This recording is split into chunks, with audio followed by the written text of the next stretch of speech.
Well, you know what? I haven't had Jersey Mike's in a long time, and now I find out that I'm surrounded by them. There's like one by my like job, and then I was like, man, I actually live like down the street from one. Time to get Mike back in my life, and I was like, man, their soda selection always sucks ass. Yeah. And I was like, you know what? Give me that Mountain Dew in a bottle. Oh, Like everyone looked around, a mother grabbed a child, someone dropped a plate. And I was like, yeah, let's go back to Dew Town. let's go back to Dewtown and do it Mike's way, huh? This is what it really meant. Yeah. I told one Mountain Dew in one hand, too much lettuce in the other. like the both mics are really good. Like they don't fuck it up, and like everything tastes nice and fresh. It's all. I was like, wow. I told the girl by my job, I was like, hey, why don't you go a little heavy on that oil and vinegar? And dude, this shit was floating. I was like, damn, this is pretty good. That girl. Man, I tell them extra mayo. Tell them extra mayo mine. I'm just like, that's a regular amount of mayo. Like, what the fuck happened? Dude, here? go to this one. You'll literally be like, hey, I think I took all your mayo on accident. They'll be like, yeah, you did. Because they'll just stick it in the giant jug and pull out the fucking bread coated in it. That would be amazing. I've almost thought about telling them to put mayo on both sides because I'm just so disappointed with the lack of extra mayo when I say, can I get extra? Because this bread is like a fucking sponge for mayo. Yeah, man. That's why I get so much oil and vinegar, dude. Like it soaks it up. It just soaks that shit up. You're just like, I didn't taste anything. God, dude. I was like, shit. The one by my work it's not bad. It's not like NoHo West thing. Mm-hmm. But I hate going in because there's a guy that's like, he's on the spectrum. Mm-hmm. And so he's always got a conversation. He's a talker. Oh God. He's just like, do you know Mike? And he's like, no, not the Mike, but like the Mike that works here. He'd like your shirt. And I was just like, what the fuck does that mean, dude? What does that mean? What am I supposed to say to that? I don't want to talk to you now. I want to fucking just get my sandwich and leave. There's a real Mike. So you should. Wait. There's a real fucking Mike and then this fake fucking Mike here? Where's this fake fucking Mike? I want to show him my shirt. No, I can't engage with him like that, Kevin, because that's like, he's not going to understand that. And then other people are going to laugh at him. And then now I'm the asshole. So, you know that. I mean, either way, I'm probably the asshole, but like, I don't like to like walk around with like an asshole flag, but that's right, everybody. Pucker it up. Yeah. Well, I'm glad that you have two fantastic Jersey Mikes. Yeah, I haven't had it in forever. Now I just can't stop eating it. I haven't even tried a hot sub yet. I was like, man, they've been killing this number 8 like it's their job. Maybe I should get a hot sub.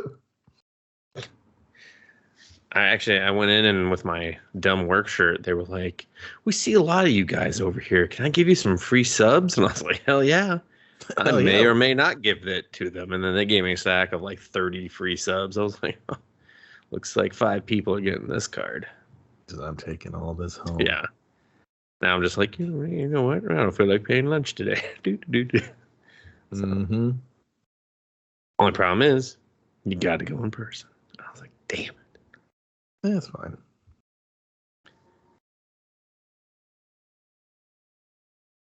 Ghostbusters, huh? Yeah, that motorcycle knows what's up if it's getting picked up on the microphone. Possibly. Oh, it is. Yeah. Yeah. Well, sometimes I listen to the recording and I'm like, we just sound like maniacs yelling at noise that no one else can hear. I was like, I really didn't pick it up. Oh, this is how you start this one on, Dustin. All right. Ghostbusters, what do you want? I want a movie that's kind of original and not just trying to redo the first one. What is this? That Star Wars thing with the girl and she's a Mary Sue? What is that? Are we doing that now? Are we doing that? Yeah, that's all Hollywood does anymore. It's a soft reboot. It's called fan service, not I saw that movie. Yeah. That's a movie. It is the Ghostbusters. They're back in the afterlife. Haha, Jason. You might recognize his dad because I didn't recognize Jason here. He's the Reitman child. And I guess he grew up on the sets of the movies, and like he was in a scene in the first Ghostbusters, but he got real scared and he wanted to do the shot again. So they were just like, "What? As we're moving on." It's based on characters by Dan Aykroyd, Hill Ramis, written by Jason and Gil Keane, produced by Ivan, starring Carrie Coon, Finn Wolfhard, McKenna Grace, Bokeem Woodbine, Paul Rudd, Logan Kim, and a bunch of other people. You'll figure out when you watch the credits roll. It dropped August 23rd, 2021. 124 minutes. 75 million is what it cost. 185.2 milli is what they're looking at right now. Still in the theaters. Now it's doing what are you talking about? Hey, man, I'm just going from the latest box office, and I don't care about anything else. I'm not adjusting for inflation. No. I mean, like, the budget was only 40. Yeah, 75, dude. No, everything I saw said 40. Well, fuck what you saw, because I'm on the source. I'm in the Sony book right now, flipping the pages, going, what have you done to this fucking movie? Let me see. It's neither here nor there, Dustin. It's made 275 million worldwide. Yeah, man. Well, I'm looking at dated it needed numbers. to make that. Never mind. This is stupid. Fuck you, Wikipedia. That's where you're not getting my $3. Oh, they're still wanting money. Always. Just need to stream some titties, and then everyone will give them $3. And that's the thing, Dustin. Ghostbusters Afterlife. It could be a Ghostbusters 3, even though they did that in the video game. It could be that in the world of Ghostbusters, which we do find out it is ish. And it has nothing to do with the atrocious Ghostbusters 2016 film that I never saw. Paul Feig, thumbs down. Yeah, I didn't see that. I mean, I am glad that they kind of basically like disavowed that, you know? They're just like, no, that didn't happen. That was probably the best move, is just to be like, you know what? Sometimes they don't go down it when you flush them. You need 2 flushes. Sometimes you just got to take a hard look in the mirror and go, maybe all that press where we insulted the fan base and called them a bunch of basement dwelling neck breathers was off the mark, because that was a really bad movie we made. Wait, you mean neck breathers? You mean neck beard, mouth neck breathers? Beard. Yeah, whatever. Whatever. I'll get I said it. I was trying to say it like they didn't even know what they had said, but you kind of shat on that joke, so whatever. Thanks. I was like, man, he's really burying these guys. He just created a whole new genre. Yeah, I mean, and I didn't watch the last I watched the opening of the last Ghostbusters, which straight just stole the entire opening of the original Ghostbusters and then did it poorly and longer. They were just like, we can make this scene an extra 5 minutes. So what would have been 10 minutes in the first movie was like, I ended up watching like 25 minutes of that one. And it was doing the same thing. It was just doing the soft reboot with steal the exact formula and pacing. Well, not the pace. The exact formula and the set pieces of the first one and try it again. I will just say, Kevin, I didn't hate this movie. No. I don't necessarily think it's a bad movie. It is a little, it's weird. It's like it's trying to be 2 movies. It is trying to retread and be this soft reboot of the first movie.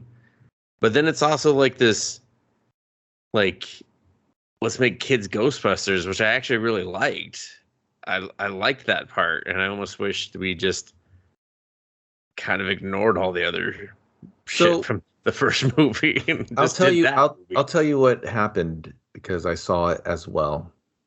What happened? Literally the part where the movie gets scared and doesn't know what to do, and it doesn't even believe in committing to this, because it's so scared not to put fan service in it that it just starts backpedaling and just gives up. It's just like, okay, let's just do this.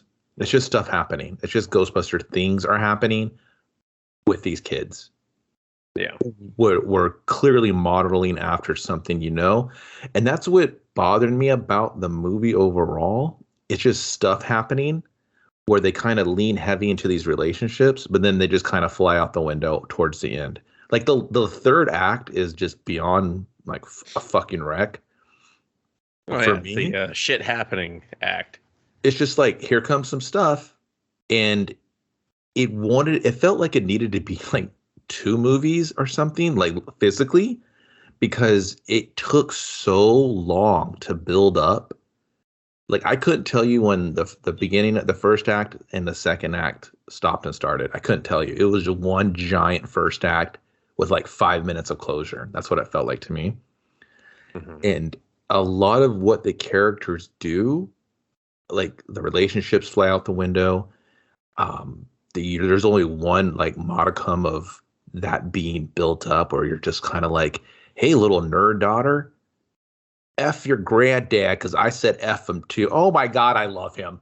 And that was it. I'm a scientist. Big hug.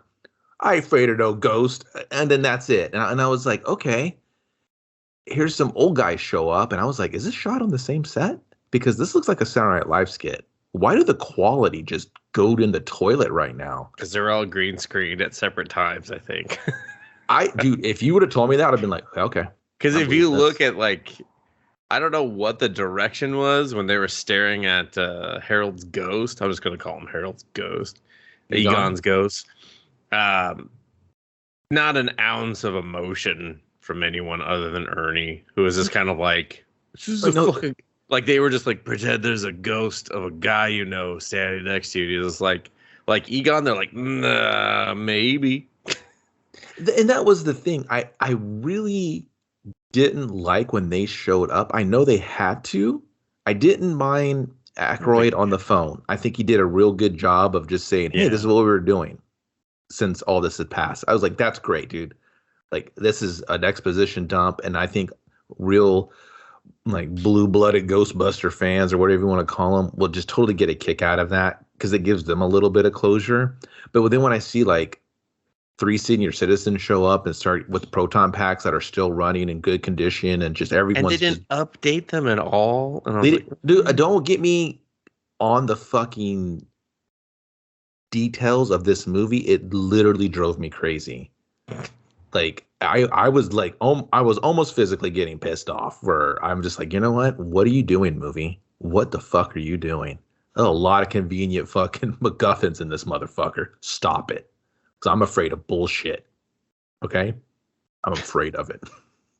And I'm trembling right now watching this shit.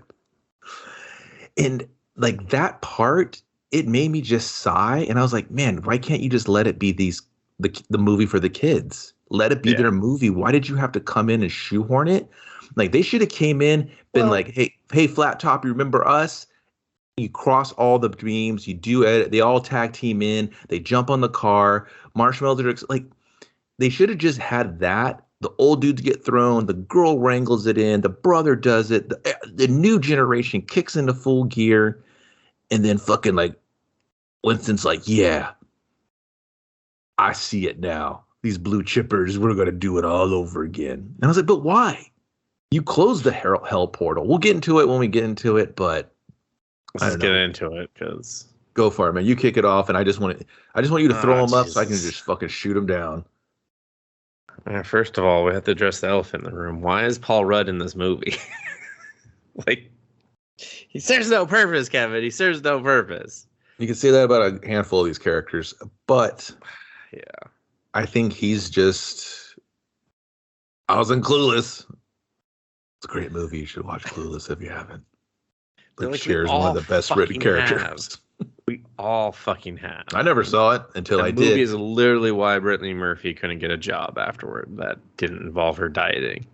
Anyway, we begin on a mountain, and fucking proton beams are being shot into the fucking sky, and it looks way more epic than it should because it's Ghostbusters, and I don't know why this movie is so fucking epic. Attempting, but it's trying to be very epic. So we follow. Basically, I'm just gonna speed it up right here. We follow a truck. It goes back to a farmhouse. We never see the gentleman that we're following because it's very obviously Egon, and Harold Rittman has passed. So I'm not gonna show Harold Rittman. Reitman? Am I saying his last name wrong? What is the issue here, Kevin, with what I'm saying? Fuck you. Anyway. That's not his name. Harold? Harold? No, I'm saying we can't see Harold Reitman because he's dead. I'm not referring to him in his character name. I'm talking about Reitman, whatever. Harold Ramis. It's Harold Ramis. Ramis? Why has his fucking son got a different name? No, Harold Ramis is the actor? Yeah. Didn't his son? Oh, this is the son of the director of the Jason, right? Yeah, bro, what the fuck? Yeah, I was getting the family connection all fucking weird and messed up. I was getting two different people. How the fuck did they get? Whatever. This is dumb. His dad was literally on the set the whole time. Jason was like, I did a scene. He's like, yeah, you got it. He's like, hey, dude, who's the director? He's like, fuck you. And he's like, come on, Dad, you old bastard. And he was like, Ghostbusters, what do you want? He was like, oh, got me. That ends every family argument. All right. Anyway, all right. For some reason, I don't know. I got Remus's fucking. That was his. Egon. It's Egon, everyone. Because everyone's just like, stop blending their names. Harold of the people. Is dead. Egon lives forever. Dead. Okay. So we can't see him. So we have a body double. And he's dangling a trap. And then we see like a ghost presence. And he's trying to lure this ghost across a field. He kicks on his trap. The traps don't light. He's like, oh, fuck, I'm fucked.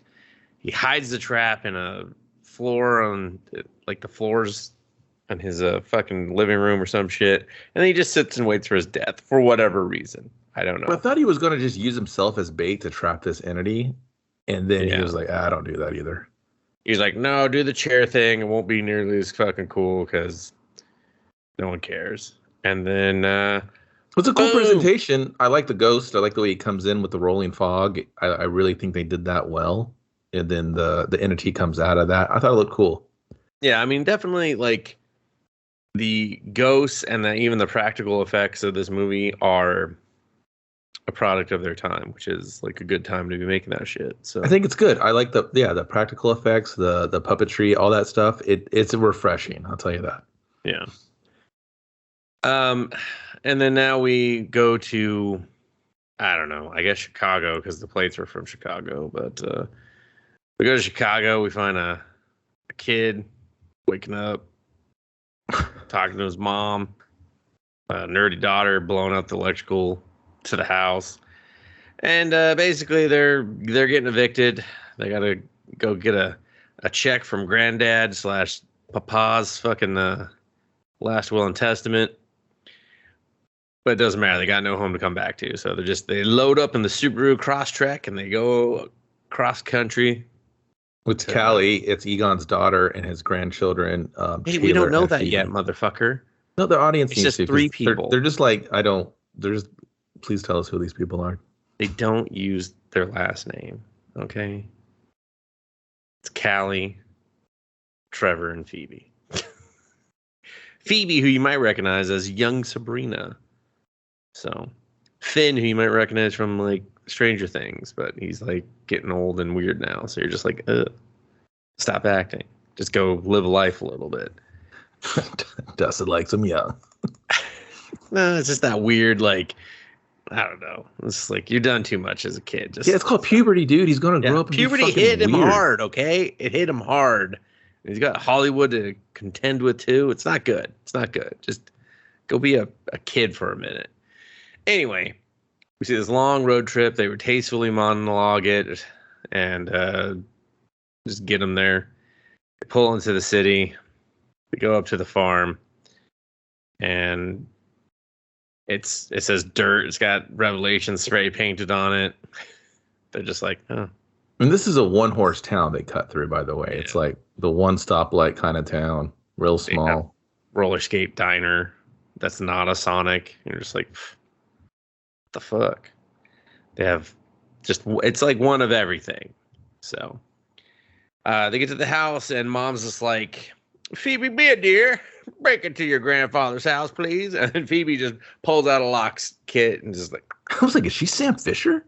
I thought she was just going to kick the door. I was like, what do you do? What? I was just like, just kick the door. And this house looks like hell. Just who cares if the door is functioning? Like, Yeah. I thought that was kind of weird. Someone Like, come and kill them in this house.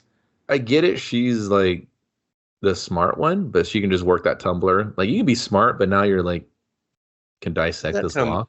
That tumbler was fried, and it wasn't locking shit. Dude, that's why I thought she was gonna just like stick a playing card to the lock. You know what I mean? Something like real chintzy. But she was like, no. She brought out a kit. I was like, all right. Like, this is the kit. I stole it from the last guy that came to evict us. So, you know, from my mama's last boyfriend. Mom's had a lot of bad boyfriends, but I miss old Lockie Picky. He was a good guy. Old Lockie Picky. Yeah. Meanwhile, Trevor is just taking a look around the junkyard. He's seen a bunch of old cars, but not the Ecto One. He's haven't seen that bad boy kid. Will I be cleaning these cars later and learning a life lesson? No, you'll be counting frozen patties for inventory and touching them with your bare fucking hands because that's sanitary. Hey man, the heat to kill the germs. That's how we do it at the hop. Jesus. The car hop. And so they're just kind of chilling there, and then who should appear, Kevin? Hopefully it's someone from a movie 32 years ago. Yeah, it's one Annie Potts, Janine. She's there. Why did she open the door? Go, I'm here. What do you want? I'd be like, classic you. Because she's mellowed in her older age, so she's still looking good though. Looking good for Annie Potts. And she's basically just like, oh, you must be the family. Sorry if you're lost. She's like, well, you knew him. I didn't. Sorry if you're lost. Suck it, Dad. Yeah. She's like, so, like, I'm here for, like, a check and throw some keys at someone. Like, what do we do here?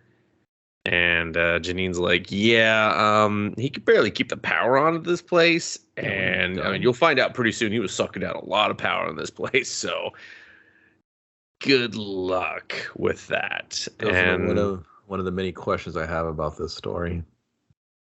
How they kept the power on? One of the many things. Oh. Like he would be just rolling blackouts through this town constantly. Oh, constantly. There's no way. I mean, you also got earthquakes happening every 5 seconds, but everyone's just like, that's just what it'd be like. It was only when hell was trying to splooge out, Kevin. Okay? It's true. Okay, I just looked at all these supporting characters' names. We had Skittles, Zach with an H and a K, Swayze, nice, and Reseda. Cool. Who the fuck's naming these? Who in Somersville's just like, yeah, I got a fucking kid named Skittles. I remember in '87 when they hit the town. Oh man, it was crazy. I was just like, one day I'm gonna have me a kid named Skittles. That day never came. Yeah, Daddy named me Skittles. Oh shit. Oh, I fucking disavowed you as a child long ago, Skittles. You just said my name. No, I'm talking about the tropical fruit in my mouth. All right, get out of here. Go. Nice. Go. Goddamn street kids. But yeah, so they basically learn farm ain't worth shit. Dead dad has a lot of debt. They can't go back. They can't move forward. They're stuck in the middle with you. Boom. Yeah. So they're just like, settle into creepy house. Phoebe, did you want to go to summer school? I was like, what? Yeah. No, hold on. We got to do the first night, dude. Like, he finds the Ecto One. We get to see it for like a hot second, and then his fucking camera phone dies. Yeah. Forget what the mom did. I think the mom just drinks herself into a depression. And then Phoebe sets up a chessboard. Oh, well, the chessboard gets knocked over. She sets it up. And then in the morning, someone's played a move. What? This place haunted. This motherfucker place haunted. And so she makes a move. She's like, all right, chessboard. I'm a person of science. I won't question who came in from my ignoramus family and fucking played chess against me in the middle of the night. Another problem I have with this movie and its character development. Well, it's like, just to touch on that for a second. So the mom is just poor man Sigourney Weaver. I'm just going to say it. The poorest man Sigourney Weaver. I mean, she fulfills the exact same role, dude. Okay, as in doing not much in this fucking movie. I think. Hold on. Phoebe is obviously just sadly a combination of Egon and a little bit of Vakeman. I'd say Because Ray more than Venkman because the other kid comes in. No, the other kid is 100% Ray. I think I don't think he does a good job. I'll go ahead. Just go ahead. I'm not disagreeing, but that's his role. He's a Ray. She's like a Vakeman Egon mixed in. Their archetypes are there where they're trying to be, and I would almost give the Vakeman role to the brother if I had to force it. Because I know everyone's going to say Winston, but it's not true. Yeah, but he's good with cars. And he's not really as smooth as Vakeman. I don't know. They don't really match up 100%. But, I mean, the gist is they're trying to build her as she's all science, he's all mechanic. Like, watch them. They're going to be the perfect team. He'll drive and fix the car. She'll shoot the fucking beams, you know? Like, but the other guy will make a bed. Yeah, but all he needs to do is drive the car, Kevin. He's dumb, but he's smart because he can work on cars, you know? But he couldn't even work on the car, bro. He couldn't even fix it without the fucking ghost's help. He was one short on the wire. He could have gone out there and found it himself. Car that was just Grandpappy going, I got you, boys. Let me catch up for some lost time. Partridge Farms, remember? Everybody's like, yeah, we get it. You internet. So, yeah, the next morning, for whatever reason, they're driving. Mom's just like, all right, so try to make some friends. Don't be yourself. That's a running gag that they say to each other. I will say that their family dynamic, I didn't have a problem with that. I thought they had like a believable kind of dynamic there. It was fine, but the mom, she just acted like a butthurt teenager whose parents got divorced. Yeah, and she acted like a more of a friend than a mom sometimes, and just definitely because she just contradicted her. I just want my daughter to be like this one time. Yeah, within 5 minutes. A little bit, but then when she blows across fucking Main Street chasing a ghost, I'm like, "Hey, motherfucker, calm down!" Start open hand slapping her. Yeah, and so I didn't really. Her character, she was just so like huffy puffy, and I was like, "Wow, you're kind of really laying this on thick. You're almost just turning me to enjoy Phoebe's character because she's the only one that's kind of calm and grounded." And I'm like, this is her fucking movie. Like, well, definitely. I thought it was the fucking Trevor Kids movie for a second, but I was like, oh no, he got moved to supporting cast like instantly. Yeah. Oh, I think we missed the whole scene of them in a diner, but it didn't really matter. So we'll get back there anyway. So yeah, so they're gonna drop her off at summer school. For what I mean, she's super smart, but like, yeah, summer school, whatever. I didn't understand that. Wait, okay, time out. It's like, there might be asbestos. I was like, no, that house does not have asbestos. It's made out of all wood. So why would this is what pisses me off. Like, this is where I was just kind of like, what? Like, it didn't make me mad, but I raised an eyebrow. I was like, so okay, she's going to school. Not really any. I don't even mention anyone going, hey, it's summer school. Why did it? And how long was the enrollment period, Kevin? Like 30 seconds? Would they make a fucking phone call? Did you do it on your phone? Yeah, I got a fucking body for you. I got 2 live woods. You want to take them? Just one of them, though. I'm the one that probably needs summer school. He's going to get a job, even though he's way too young, and I know he's way too young. But, like, you know, you only live once. So he's dumb. What are the rules here in Oklahoma? Somerville. Oh, I get it. Summer school. Whatever. Summer School, that was an okay movie. I was waiting for her to go, you know what? I'm only kind of happy when I'm learning. I'm a scientist. I have to constantly, you know, thrive for that knowledge. Or I start feeling like 2 cavemen I live with because I'm just so intellectual. I can't really relate to my family. That's where I kind of make that distance. And I need to be kind of with other like-minded kids at this extracurricular summer school where, for whatever reason, this small town in Oklahoma just breeds smart children. I'd be like, okay, whatever. I'll take that. Or at least the teacher, like you said, why is Paul Rudd in here? I don't know. If his character was just like, hey, I put on this extra science curricular thing every summer. No one ever shows up. What are you 2 guys doing here? Hi, I'm Podcast, and I'm fucking the new girl.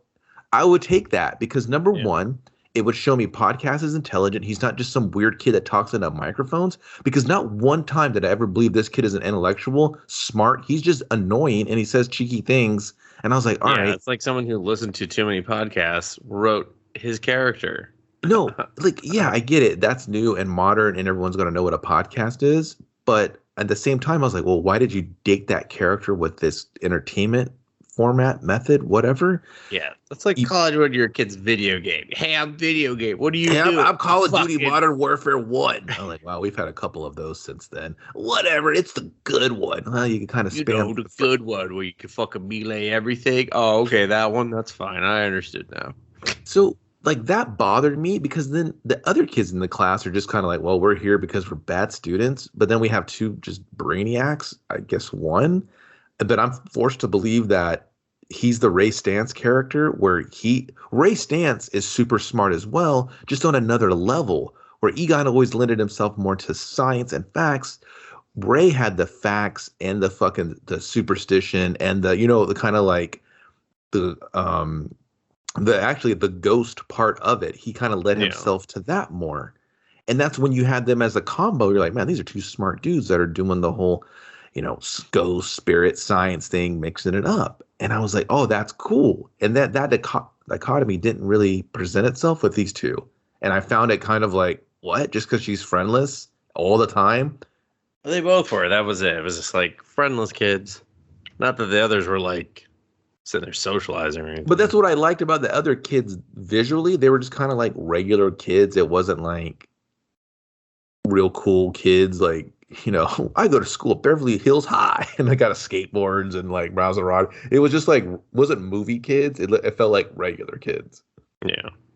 No, it definitely did that. Like, that's the thing is it did small town well. It did like believable regular kid characters well. And regular people well. Like even Phoebe, even though she's like a brainiac, it was believable because they didn't go, oh yeah, she just like recreated a fucking photon pack on her own, she didn't even just fix it on her own or anything either. So it was, in that regard, it was believable. But anyway, so they're in the classroom. What's his bucket? Trevor gets dropped off at the fucking diner that's open super early, even though they're only serving burgers, I assume. And then at summer school, like mom drops off Phoebe and has an interaction with Paul Rudd. He's just like, oh yeah, basically just do whatever. But he kind of comes off like, yeah, I'm about to be the cool teacher. And then he carts in a VHS and old TV, and he's just like, your school's still on this? He carts in a VCR. You had it right. You were like, no, VHS. Yeah, VCR. Yeah, for a minute there, I was just like, what are these fucking things called? I mean, shit, man. I know I lived through it, but whatever. Yeah, and he's just like, watch Cujo, and he has a humorous description of Cujo, and I was like, I'm not a huge fan, Kevin, when they interject other movies into movies like this, where it's just kind of like, look, I'm your world. I'm like, so you're saying this is happening in my world because I could watch Cujo. You're saying that this is the Cujo watching world, huh? I don't know about this. I don't know about this movie. And then they have an earthquake, and Phoebe just wanders into his room and proves that she's smart, and he proves that he's an actual scientist. And it's like, okay, she's got a mentor. Yeah. You know what that scene needed? It needed really him going, what? Oh man, you're pretty smart. Hey, you know what, man? I've been doing this summer school for a long time. Not one of these kids walked by and just kind of hit me with the knowledge that you did. You know what? I'm going to invest some time in you, but not like that, but just like this. You know what I mean?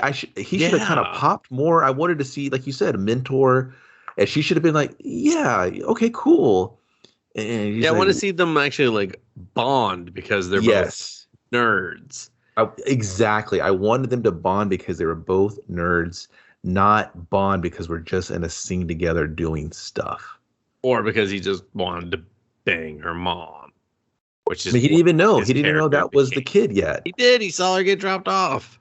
Did he? Because I just remember them talking in the doorway. But well, when you see like a woman going like, "Don't be yourself," and then you open a door and like there's one kid, one mom. I'm pretty sure, and I'm like, I don't think that's her daughter, But anyway, so then her and Podcast are hanging out after summer school. No parent pickup. We just do drop off. Just walk the fucking 17 miles back to your house. In the hot sun. Of Oklahoma. They're dead. They're dead 20 feet out, man. They're just. And so he introduced himself. He's like, "Hey, do you want to be my lab partner?" And just like walking. Like, do we even have lab? Yeah, I guess. Okay, I guess we're friends. Yeah, I will say she's like, I don't think we'll be doing labs, but sure, I'll be your friend. Like, here's the thing. I'm gonna punch down on Phoebe and podcasts a lot, but in all honesty, she does do a good job. She is probably the only likable character. She's the only character I liked, to be quite honest. I didn't mind podcasts because I understood what he was there for. I just had problems the way he was written for the progression and the of the movie. There's a couple of scenes he's in where I can't blame the kid actor because he does fine. It's just what he's given. I'm just like, bro, like, well, he does this like real soft talk shit, and it just doesn't work. Like he's the only one that of the kids in the entire movie. Like, he kind of finds his voice halfway through, but in the first part of the movie, he's trying so desperately hard with all of his lines, and it just comes across like not so much like acting, but like just reading from a paper. So I would chalk that up for the direction he's given, right? Because he says he says a snarky line, but it's not snarky. It's more sassy, but it's supposed to be kind of on the nose, right? Because that's just how he is. But the way they let the joke land, they almost just kind of all stop to look at him so he can say his line, and then he just waits, and then we go on. It's not like he's gimmicking or he's messing with his recorder, and then he kind of says something under his breath. He just says it in front of everyone and just waits for it to hit. We wait a beat, and then we just go to the next scene. It's not. Yeah. It doesn't feel natural, right? It says, like you said, it just feels like he's reading the cue card. And it doesn't feel like a natural character. Exactly. The rest are very organic feeling to the story. Except for the other girl. Lucky, who has no reason to fall in love with Trevor whatsoever. And she's lucky in love. Boom. Yeah. She's like, we got fucking Lucky, we got fucking Skittles, we got Rosita over there. We recycle. And, nice. Every week is Shark Week.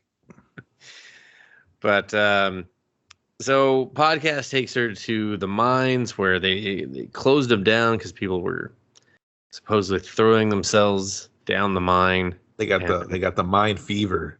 Yeah, those were like, sacrifice yourself to us. They're like, okay, yeah. We find like a carving on the wall. It looks very reminiscent of the plot line of Ghostbusters 1984. Yeah.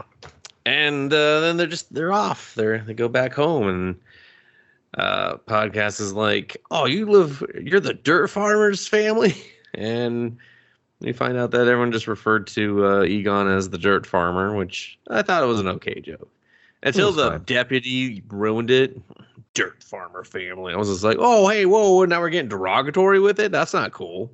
Before it was just like, oh, okay, that's what we called him. We didn't know his name. Before it was just like the period of the sentence. Yeah. Now it's just like fucking spitting at people while you're saying it too. It's like, Jesus, fucking deputy dickhead. You just ruined it, you dumb asshole. Jesus. But it really bothered me. I was like, why did she do that? Yeah, why did she say it that way? It was so weird. I was like, she was out of pocket, right? She was trying to be the opposition of the law enforcement. So we had to crust them up a little bit. Scenes. Oh, trust me, fucking Blade the TV show guy showed up, and I was like, God damn, this guy still can't fucking act. He still can't act. Everything he's in, he can't fucking act. He doesn't emote. He just looks like he's about to shit his pants everywhere he goes. Some motherfuckers always try to ask you, and see, that's not the line. Get to say that, okay? That's not the line. That's Blade's every line. Literally, if you call Blade on the cell phone, he won't pick up just so. That's some motherfuckers always try to escape up. I'm just trying to leave a message, sir. This motherfucker. I set myself up for a Blade joke, and he just jumps in on my line. Anyway. Yeah, so she heads back up to the dirt farm. Love Blade, dude. They're fighting to get that line in. Jeez. I'm the only reason you remember that line. You remember that. I'll never forget. I'll put it on your epitaph. I'm like, can I see his headstone? Yeah. Yo, is this the guy in the paper that's trying to ice skate uphill? And I just like, yep, this is him. This is definitely him. You spelled some motherfuckers wrong though. It was SUM. Yeah. MUTH. It's not. Yeah, it's not grammatically correct. No, you just fucking fix it, okay? I mean, did you guys bury him in ice skates? Of course we did, asshole. Like we're going all out here. Trying to go uphill in hell on ice skates. Like, duh. God, motherfucker. That's it. We're taking this body to a different mortuary. Put it in the trunk. Let's go. God, it's stinky. Fuck. The ice skates are sticking out. Yeah, don't close the trunk. It's fine. We'll let it bob and weave. We'll get some looks. Get some twine. Get some twine, Margaret, from the trunk. Yeah, where we just put the body. I know it's ironic. It's you know what? Let's just put it back. We're done. So go to the house. Family is disappointing. Disappointed in the existence of this farmhouse still. It's still weight heavy with them. Yeah. Phoebe discovers that, lo and behold, someone's made another move on the chessboard. Oh, shit.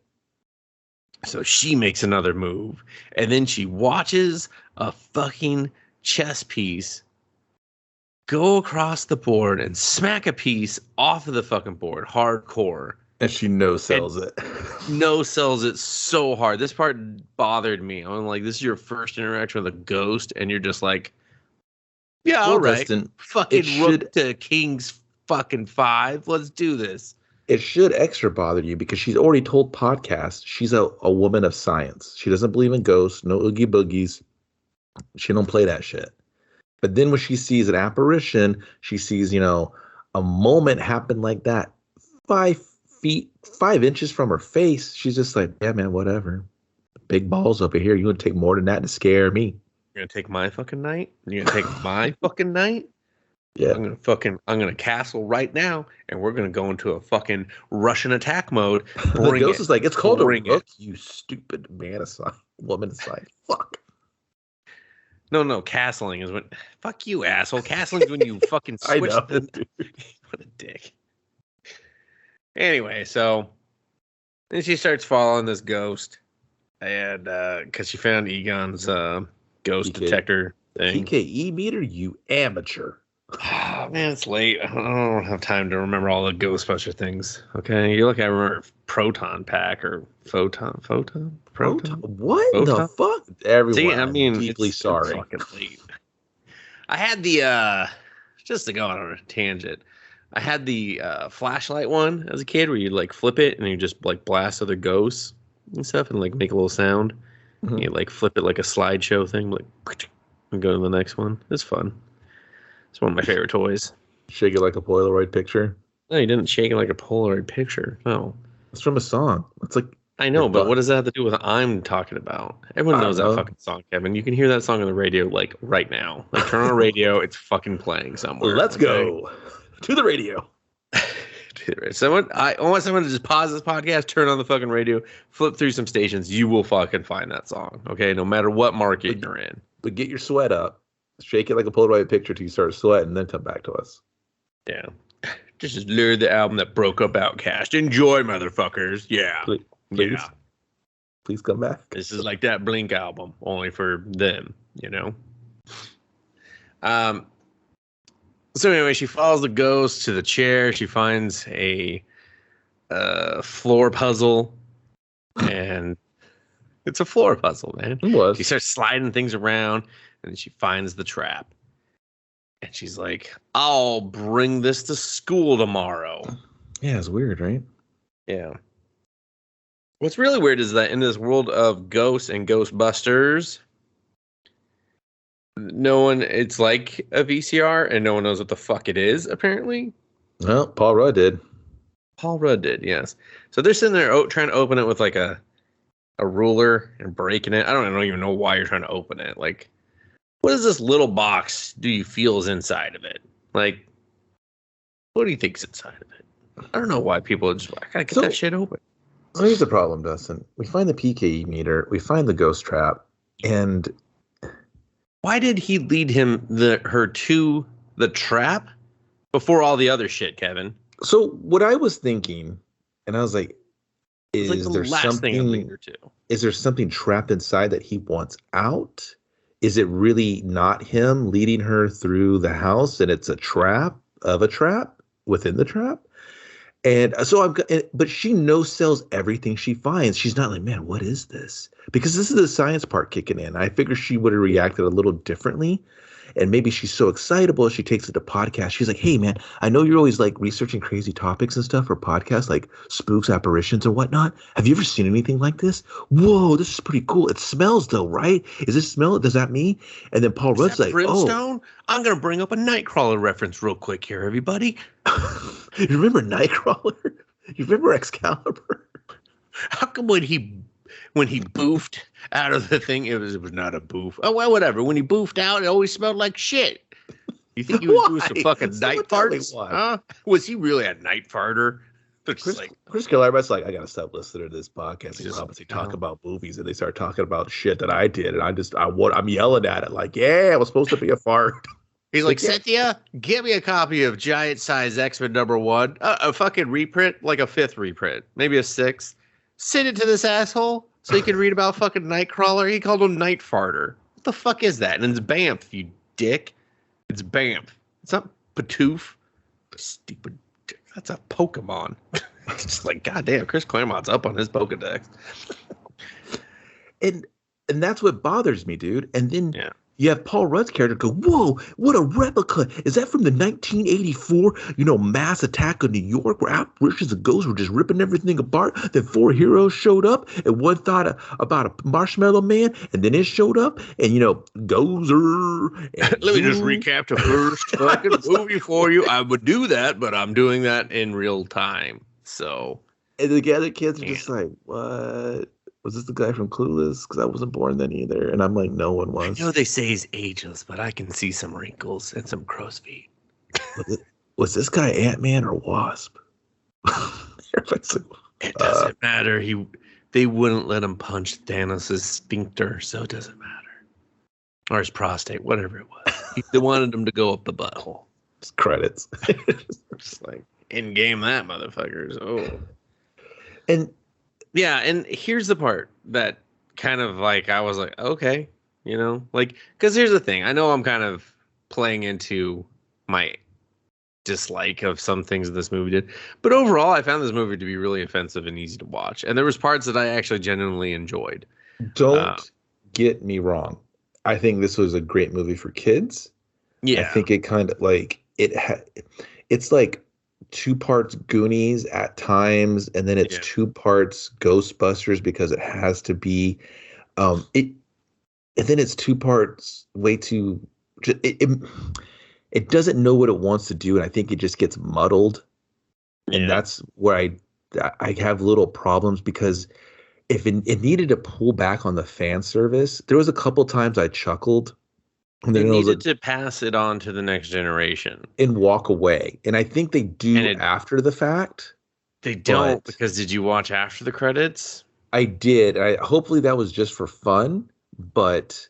That seemed really like, this is where we're going with the franchise, everyone. Like, I mean, we can talk about it when we get there, so... we're there. This movie's over. No, I'm joking. Okay. But yeah, so you have this nerd of science. You have this teacher nerd of science, and you have podcast, who I assume knows how to use electronic devices. That's all I know. That's all I know about the kid. And they are like, oh, okay, let's open the trap. Like he fills them in, like they captured ghosts with these, New York, et cetera, et cetera. Sequel had the Statue of Liberty walking down. No one brings that part up conveniently. They use the NES Advantage to control her. I mean, 2 buttons. Like, what is she doing? Like, kicking and punching? Left, right. Hit A and B together, she jumps. But he's like, oh, I could do a double jump. Oh, that's a lot of damage. Never mind. Don't do that. Oh, my God. Selects a button? What the fuck? I can't play this. Fucking hit pause. I can't do this. There is no pause. They turned that into a button, too. Oh, fuck. And They are determined to opening the trap, even though they just saw like a ghost kind of like fart outside of it for a second and then go back in. They're just like, no. Let's open this trap. And so Paul Rudd hooks it to a school bus battery. Not well, by the way, because I was like, that looks like it's just attached to the grill, but what are you gonna do? Like, overload it so the hinges blow up? Like, yeah, I was like, what the fuck? And the weirder part is they turn on this bus. I don't know about you, Kevin. I could not hear a bus sound. There was no bus rumble. I've been on a school bus. They're loud as fuck. That bus was not on. So, like, the science known within these like the proton packs, right, man? They're literally like nuclear reactors on your back. Yeah. And they have like 17 of them in this movie. The traps have some sort of like technology that could pull an apparition into it with like a vortex, right? Yeah. And have, so we're just going to overload it with electricity? Space. Yeah. Well, and here's the thing. He knows that it's used to trap ghosts. And that trapping a ghost, A, makes the ghost angry, and B, usually means that it was a threat to people. Ideally. Why would you open it? Like, as a Ghostbuster fan, if I came across an active trap, I wouldn't be like... It's like the puzzle box in Hellraiser. Yeah, I'm just going to solve this real quick.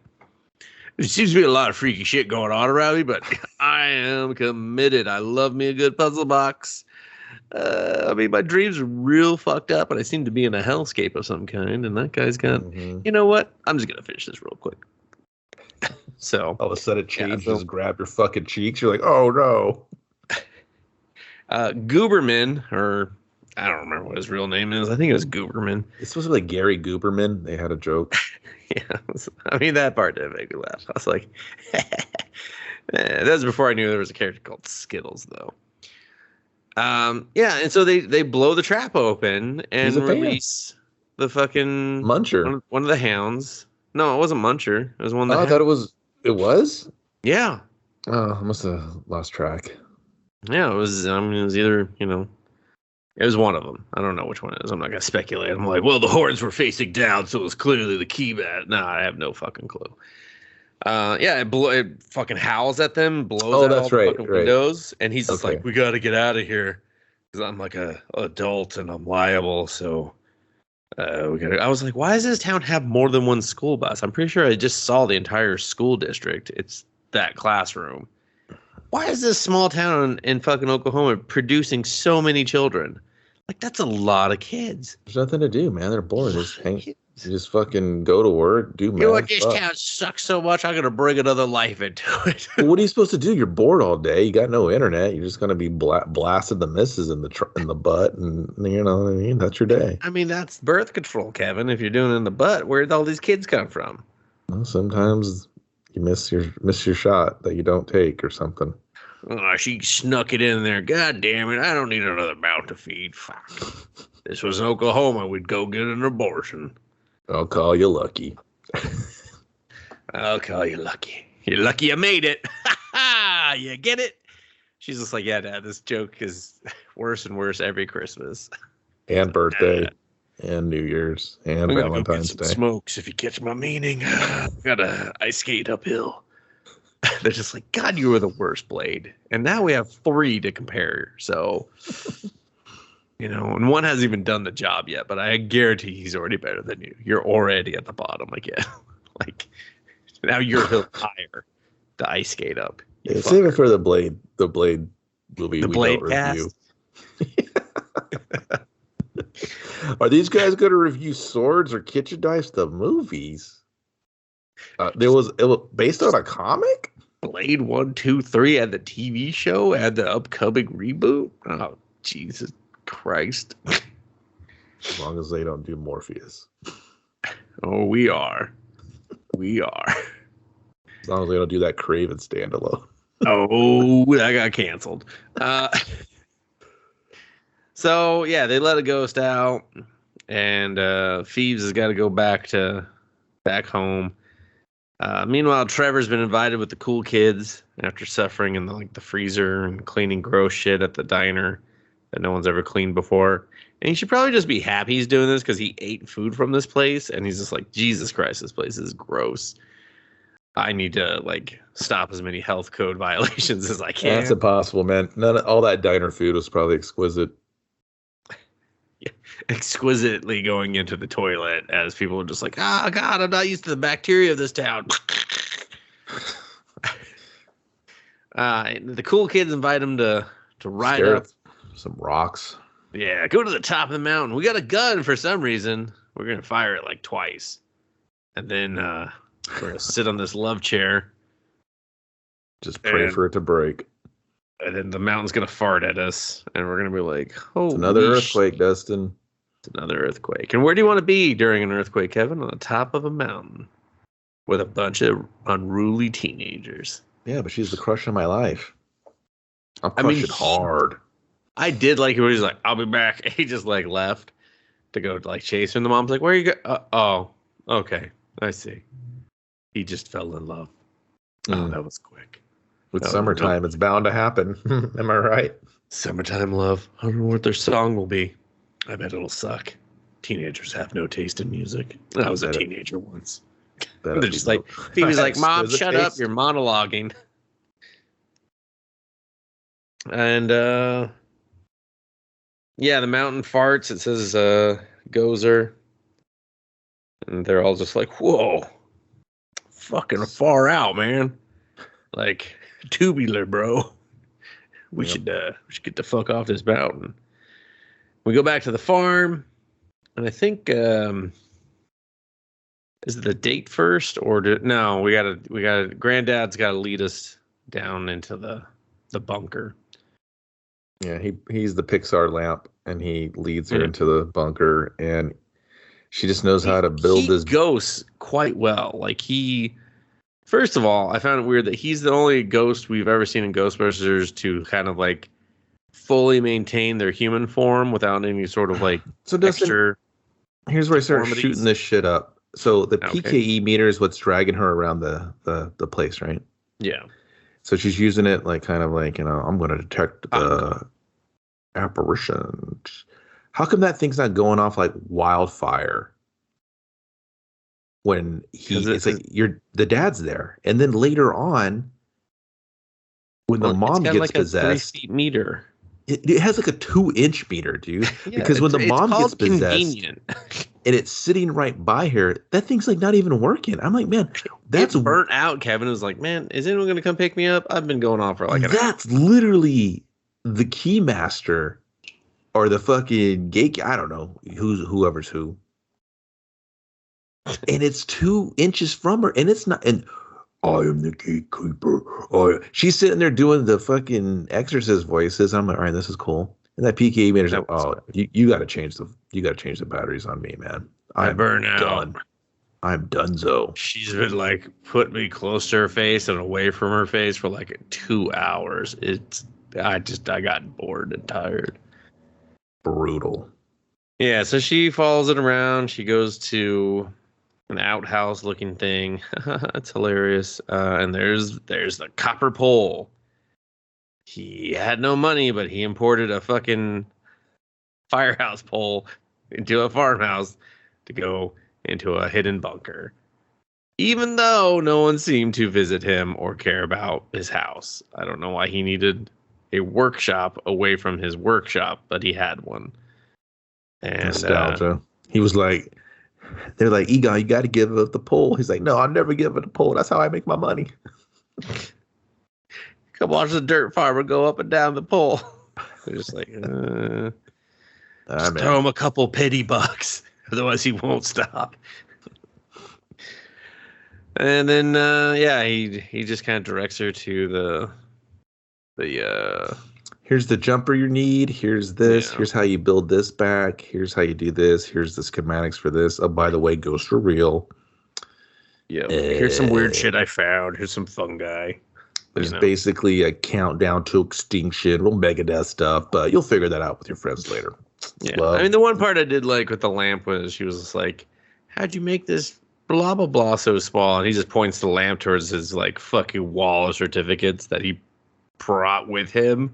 Because we call them diplomas, Dustin, not certificates. No, not all of those were diplomas, dude. You're not fucking graduating that many fucking times. Oh, dude, Some of those are just certificates, okay? She was like, "Oh, you're a genius." What, he had an HVAC one up there or something?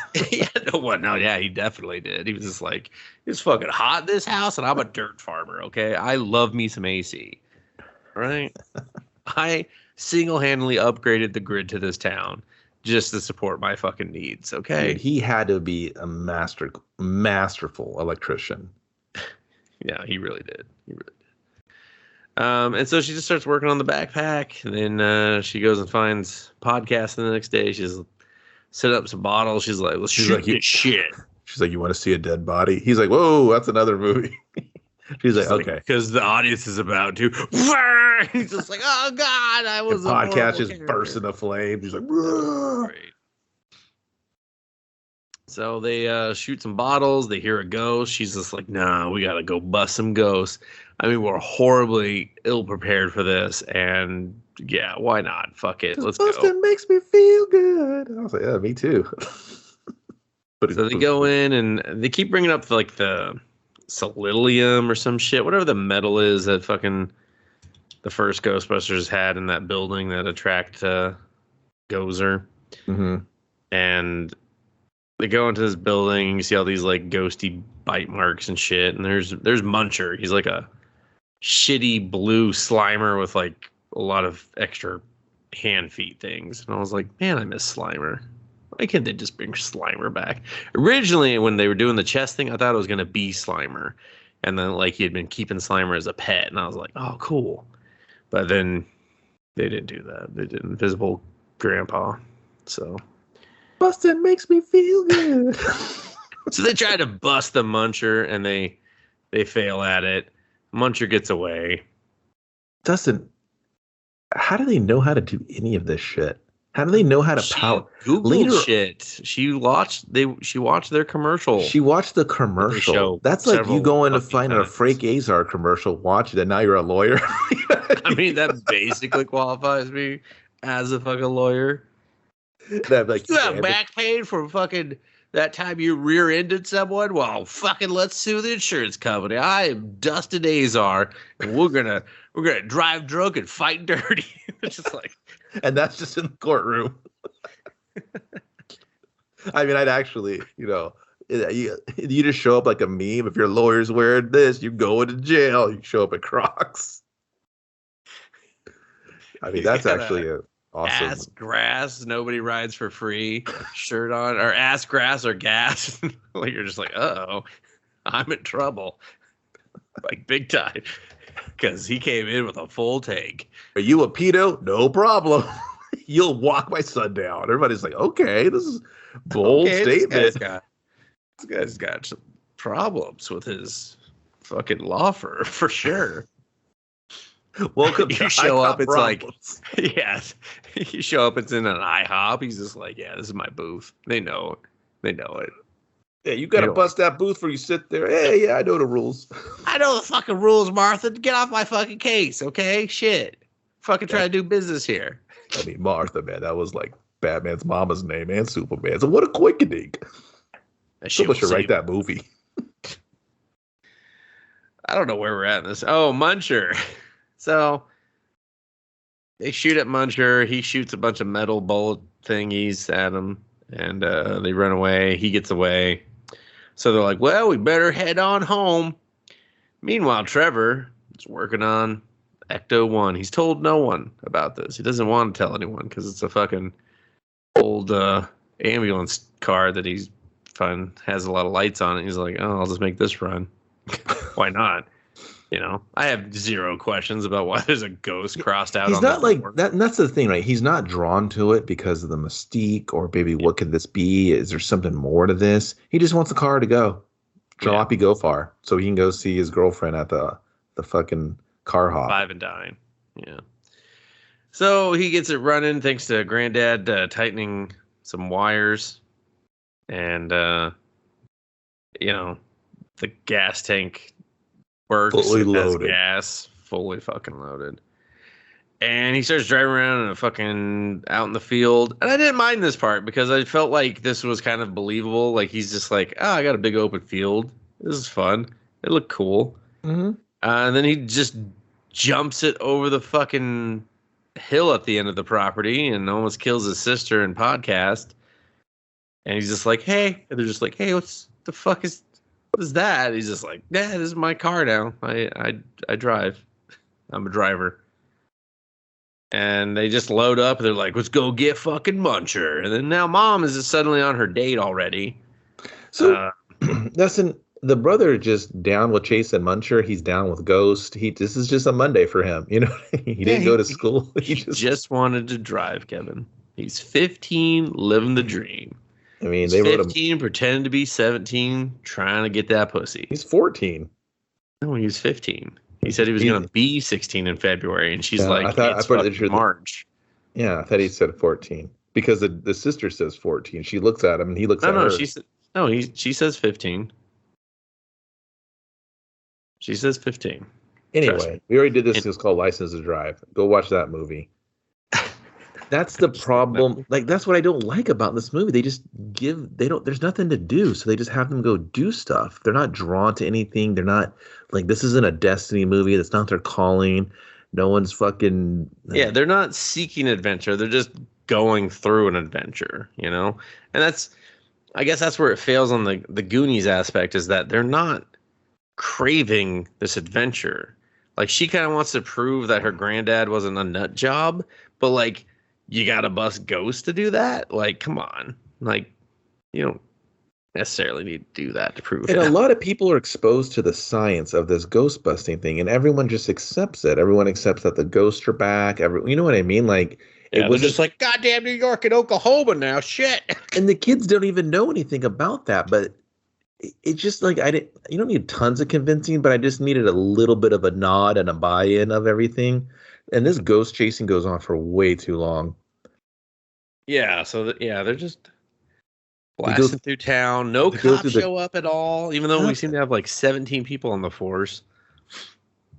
They go through the town. They shoot it all up. I really hate this part because, I mean, it is fun. I mean, he's driving way too fast, and that's not believable in that car. And she would have not been able to see or breathe going 80 down these fucking roads. Yeah, her glasses would have flew off. Yeah, she would have. Like, I've had that happen, so I know it happens. I'm having a hard time, and I don't understand why when they're trying to trap Muncher, they didn't slow down. It's not like he was just breaking free from the beam, you know, like just slow down.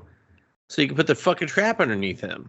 Yeah, like, why are you trying to speed up more? They had a trap that was basically like a remote control car that was fully charged and ready to trap, and I was like, sitting in this truck forever. Like, okay, yeah, and I was like, did he just wrap?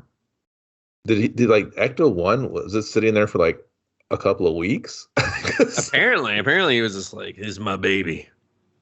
I'm going to disable a couple things on it so some dumb teenager doesn't just find it and drive away with it." But, and that's the thing. You know, the souped up RC car I've been working on most of my free time. Yeah, I really would have liked it if they would have just gave it a little bit time to breathe, of like, he gets it running, he kind of steps back and he's like, yeah, you know what, dude, I did it. And then they kind of see all these things, and the podcast could be like, oh, you know, it'd be cool if you did this and added this. Oh, look, there's some sort of like trap door here. You know what I mean? Like, let them take their ownership and put it into the heritage of these Ghostbuster items and relics and stuff, and almost modernize it. And like, but instead they just stumble into everything and go, okay, I know that's there now. Yes, that's what drives me crazy. They just stumble into everything. They're just instantly, it's in their bloodline, so they can just start doing it. Podcast, he's just by osmosis. He can just figure out all this shit. He knows we're trying. Because in this part, he's like, I got a podcast. I know how to do everything. And this is what annoys me, dude. Like, when like the suicide door, the thing that rolls out, it's a cool idea, but it'd been cooler if they had like a helmet they had to put on, like real Star Wars TIE Fighter style. Yeah, like, how did she know to strap into that seatbelt? How did she know it would roll her and flip her out like that without like throwing her? And she didn't. Someone else hit the button the first time. So that's the thing, though. Though it does change directions conveniently. That's what I mean. That's what I mean. Like, the way it changes directions. If you don't know that's coming, you're gonna be like, Jesus Christ. She's like, I'm facing backwards again, guys. Like, he's wearing the goggles. I'm like, dude, the goggles were to see the ghost in the first movie. until Yeah, they I didn't like became. it. Like he's driving this RC car with the goggles on. I'm like, your field of vision is shit. Take those off. Yeah, I dude. get that this is a throwback. It sucks and it's not working. Like if you would have had, she's like, "What are you doing with those goggles?" He'd be like, "I don't know. They just look cool. I don't even know how to make them work." But then he And does then like he the just picture takes them off. gimmick. Like that's fine. Yeah, like if he just wore them on his head for aesthetics, I'd been like fine. But I was like, dude, they did that when before the ghost would like make themselves present to them in the first movie. Like Ray would rock those, and that was kind of it. And sometimes the guys would alternate with them, but I was Yeah, like, that's why I was just like, they just want those guys to be Ray fucking Jr. And even the way he fucking, did the Polaroid and shit, I was like, yeah. yeah, but bro, he goes, oh, it's Munch. He doesn't say Muncher, but he said that's a class 5. And I was like, how do you know what that is? What does that mean? You Yeah. don't know. It wasn't like you guys found the Egon's room together and you guys just spent like a montage reading about everything and eating candy and staying up late and shit. Then I'd been like, okay, now I get whatever. You can do whatever now because they learned the lore. They know the lingo. Like, how the fuck does he know what a class 5 is? I just felt like that was him just It's just fandom, dude. making It's just shit up. they're trying to put fandom in the movie and it starts to take away from your overall story because it's not about these characters. It's about a movie you saw fucking 40 years ago and we want to make you think about that because that's why you're watching this. That's what the new Star Wars movies did and that's what I fucking hated. You can do it a little bit. It's okay. But this was just like fucking heavy fisted. I'm just fucking. It was like a giant ham just punching you in the face every 5 seconds. I was like, fuck. Yeah. I know I'm here for Ghostbuster stuff. I don't need it coming from these characters. Let them discover it. I'm okay with it. That's what I signed up for when I saw fucking kids driving in a field with Ecto-1. Fuck. It drove me crazy, dude. Well, eventually, Busted they makes catch they catch Muncher. They've destroyed half the town. They've ruined Mom's date, and now they're getting arrested. And just outside their house too. They got all the way almost back home. And I think the car dies, and then the cops just roll up. If it was Steven Seagal as a cop in this town, he's like, he would have took ACP through the door and ran over the dog. He's like, have you seen? Yes, that really happened to everyone. Google it.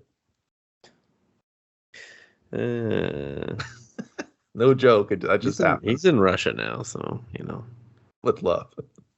Well, I mean, someone loves him from Russia with hate.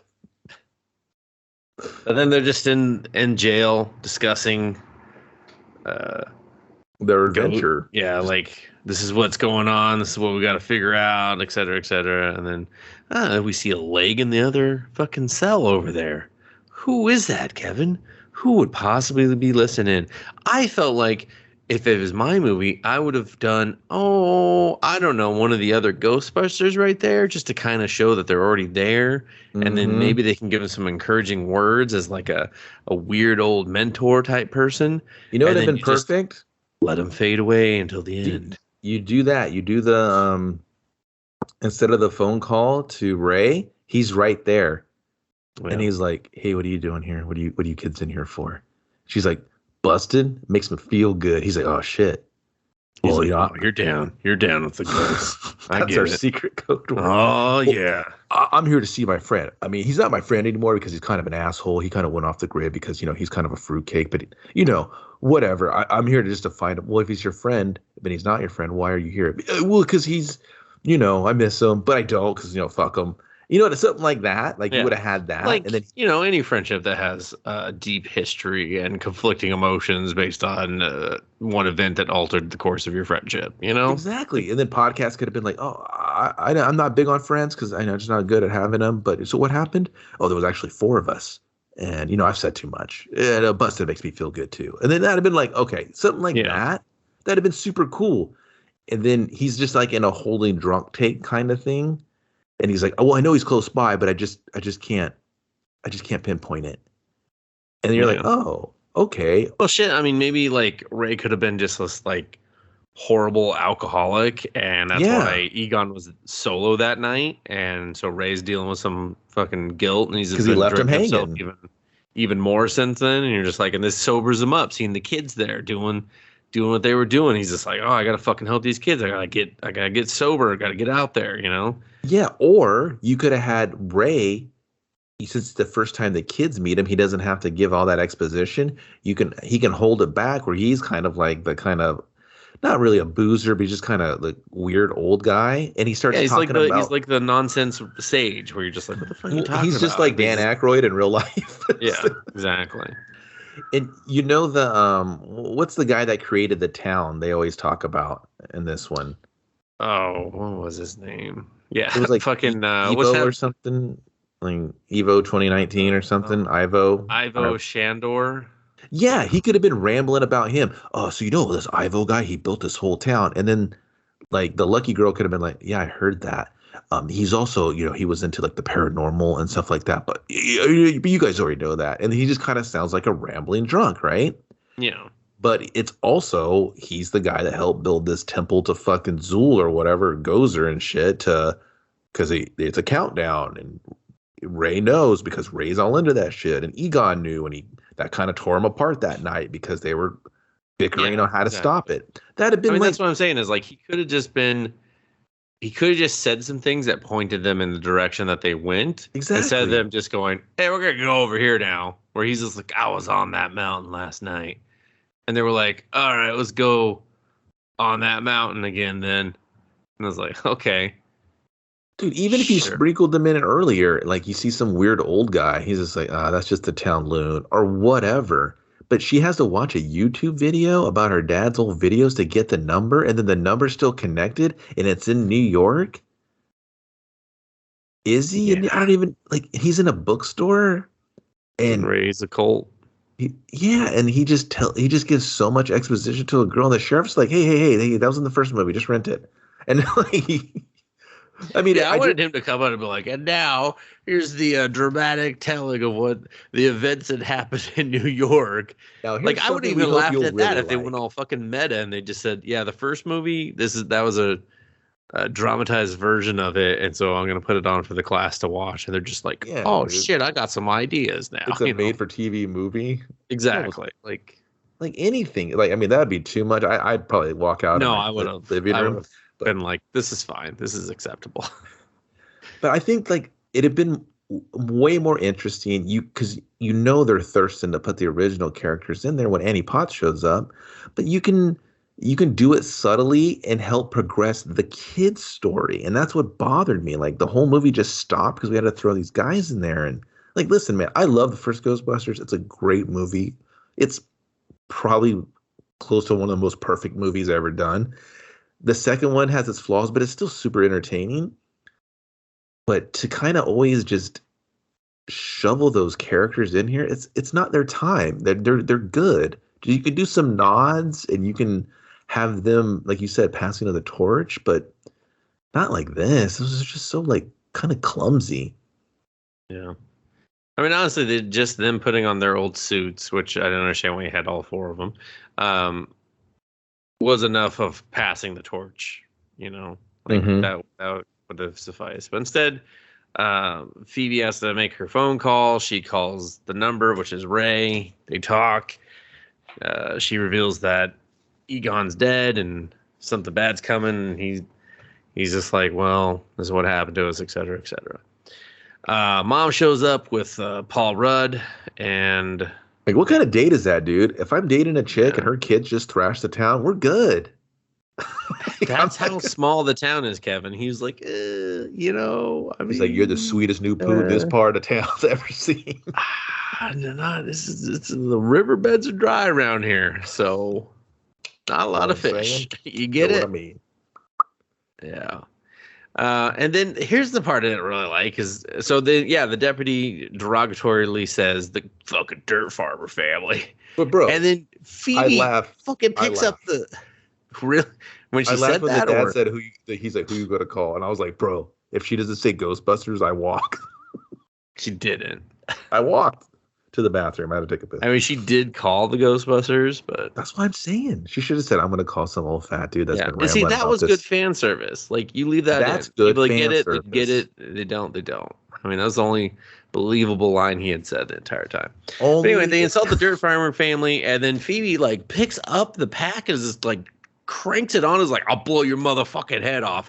And they were like, let her go home with her mom. I would be like, okay, drunk take for you, motherfucker. You just threatened a police officer with a fucking nuclear weapon. Is this Taxi Driver? How did everyone know how to work the fucking proton packs, dude? It didn't fit her character to be that enraged, man. It didn't fit her character. That emotions make her calm, and then here she's flying off the fucking handle. Like, the cop is it? The cop gets this nuclear reactor in his hand, and he just knows how to power it down. I was like, he didn't actually. He left it on the whole fucking time. I'm pretty sure they were doing that later. Yeah, when they leave, it's on. He's just holding it like, I don't actually know what to do with it. I should have asked her some questions before. It's always been a thing. It's like a couple of step process to power it up and kick it on. And I'm just like, what? I want to say he goofed with it. He might have, maybe he didn't. I don't know. He doesn't turn it off for sure. Because I was wondering the same thing. I was like, is he just gonna fucking flip that off? Because she turned it on hella fast. But dude, it sounds like a generator. It sounds like a giant engine all sounds disappear after they're turned on in this movie. The bus, the packs, the cars. You know what it is? You know, it's probably just like sweetening our ADR or whatever, because there's a lot of no selling of the science in this movie. Yeah. It's just, it is, you know, there's not like, damn. Well, dude, and who knows how much of this was shot in like separate bubbles of scenes and everything like that. Yeah, like, I mean, I don't know. I just think no characters react to like like no one's like, dude, is that like a hearse just going down there with like a gunner seat? Like, Jesus Christ, it's the loudest goddamn car in this town. No, man, that thing's from the 80s. Is it going 80? It runs like a fucking, it purrs like a kitten. I mean, you don't remember how loud the 80s were, do you, Bill? All the cars sounded like that. Do I know you? That's why I'm so goddamn deaf. He's just talking to a dog. They're just like, what the fuck? So the kids go home. Mom's pissed. She's just like, why are you being so rebellious? Even though I asked for you to be rebellious when I was talking to you, to Paul Rudd about you. I'm a scientist. I'm a scientist, Mom. Why won't you accept me? She's like, I have science phobia because of my daddy issues. Well, Mom, you're not going to love this because bussing makes me feel good. You keep saying that. I don't know what the fuck that means. Go to your room. Play chess with your grandfather. So the next day, no punishments have been dished out. Nope. Paul didn't even take their like, phones. And just... Yeah. Paul Rudd's like, hey, do you want to like pick our date back up tomorrow? I'm like, damn. Dude, talk about thirsty thought Thursdays. Yeah, he was just like, I mean, I don't want to say I'm going home with blue balls, but they're a shade, okay? They're a shade of blue. She's like, I got what you meant, but... And so he's just like, all right, peace out. So he goes to Walmart. This town suddenly has a Walmart. We've seen nothing but mom and pop places. Yeah, this Walmart's open 24/7. He's like, I have been in a Walmart. Ice cream. Open 20. Yeah, dude, he's gonna put it on his nuts. Yeah, he's like, I gotta cool down the boys. They be pumping some fluids. Ew, let me get some fucking just let it Baskin Robbins. I'm talking about the ice cream now. Calm down. Right. I thought that's what his calls his boys is Baskin Robbins. Yeah, like what adult ever is just like, I finished a date. Let me go get some ice cream for one. Dude, you haven't lived in a small town. Some fucking blue velvet syrup. Nice. What is this? What is happening? Like this whole scene, I was just like, I mean, I'm a Dorito guy. This is the most. So I would have probably picked up some Gamer Fuel. Now that Gamer Fuel is not technically out right now, so don't even fucking talk about Gamer Fuel. Don't even tease me. Yeah, don't pretend like you took some. You ain't your person today. All right. It's true. I didn't. It just, this whole scene doesn't make any sense. It's from the first one, I know, but the first one. No. It's literally what I would pitch to you that I want to make and this would be what I'd shoot as a concept. And you'd go, we're green lighting the shit out of that because that blonde crazy lady at Sony is no longer there, and we're doing this one. And And you'd be like, "This is sick." She's like, I have a name. Devil Woman. They're just like, all right, fair enough. You got me there. We don't actually know her. The anime. Like, sick. I love that 80s anime shit. Sick as fuck. And then this is the part of the movie where it's just like, here's some stuff. Remember stuff? Do you remember stuff? It's just so dumb, Kevin. I mean, I didn't hate it. I thought it was really funny that they were just being gremlins all of a sudden. Yeah, they were just gremlins, but I was like, why? I don't know. Is Paul Rudd hanging out here still? Dude, he's kind of a dork. He knows what ghosts are. And he's just like, but that's the thing. I don't think he does. He knows what like seismic activity is and tremors, and he's in the wrong movie. Yeah, and that shit evaporates quickly. He's just like, I'll never use this knowledge again.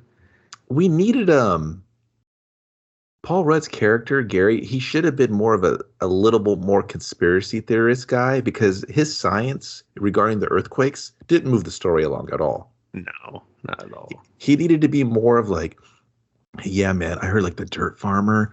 I heard he's gonna like, resurrect Hitler so he could trap him in this ghost paranormal phenomenon thing. And they'd be like, what are you talking about? He's like, oh, I don't know, man.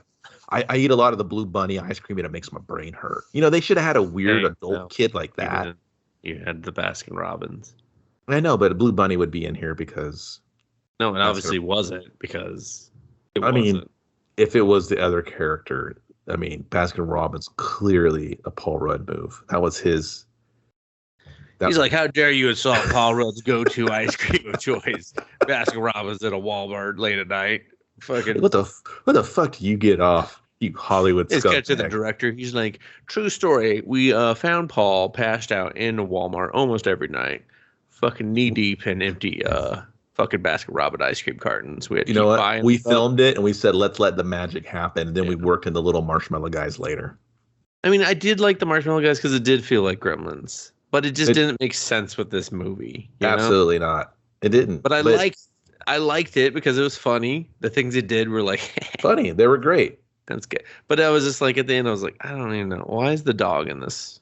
And the dog's just there because he's eating Sam's Club choice dog food. And I was like, would he be like ripping apart like that is going to give him fucking kidney stones, like horribly.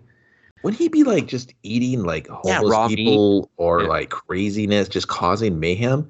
I get it. It's the dog part.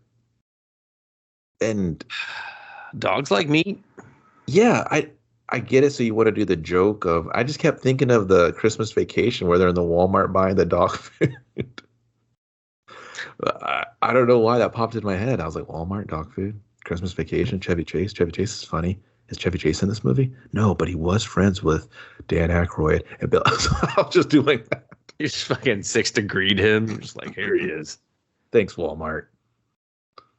But instead, Paul Rudd, sees the dog. The mini Stay Puffs bump into him, alerting the dog there, and the dog chases him down. He jumps into his car that has no windshield, hilariously, and then the dog eats him. Or whatever. I did appreciate that because he blew it out earlier, and I was like, oh, they kept that. Well, I just thought it was funny they thought that would protect him. He was just like, I think it's... I'll get into this car with a windshield. Kind of physical comedy. Jump on the hood and eat me. Yeah. And then we're just like, Paul Rudd out. Okay, let's go to the mountain. Kids are up there. Again, no consequences to their actions. And they go down. They find a giant temple. And I mean, this temple kind of sucks, to be quite honest. They find Ivo's fucking body. He's somehow preserved. It's like in stasis or something, right? Like a suspended animation, I assume, from Gozer. I don't know. Or the metal shit, something like that. And then they find out that these numbers that were written that looked like pi, because we only got to see like 3 of them. Another question. So it is a countdown of every so many years that the Gozer awakens or makes another stab at coming back to our realm to take over, I assume. Happened in 1984. So that's why we see the New York epidemic that happened. And we witnessed that with our 4 original heroes. Who stopped them all the other times, Dustin? Uh, Next question.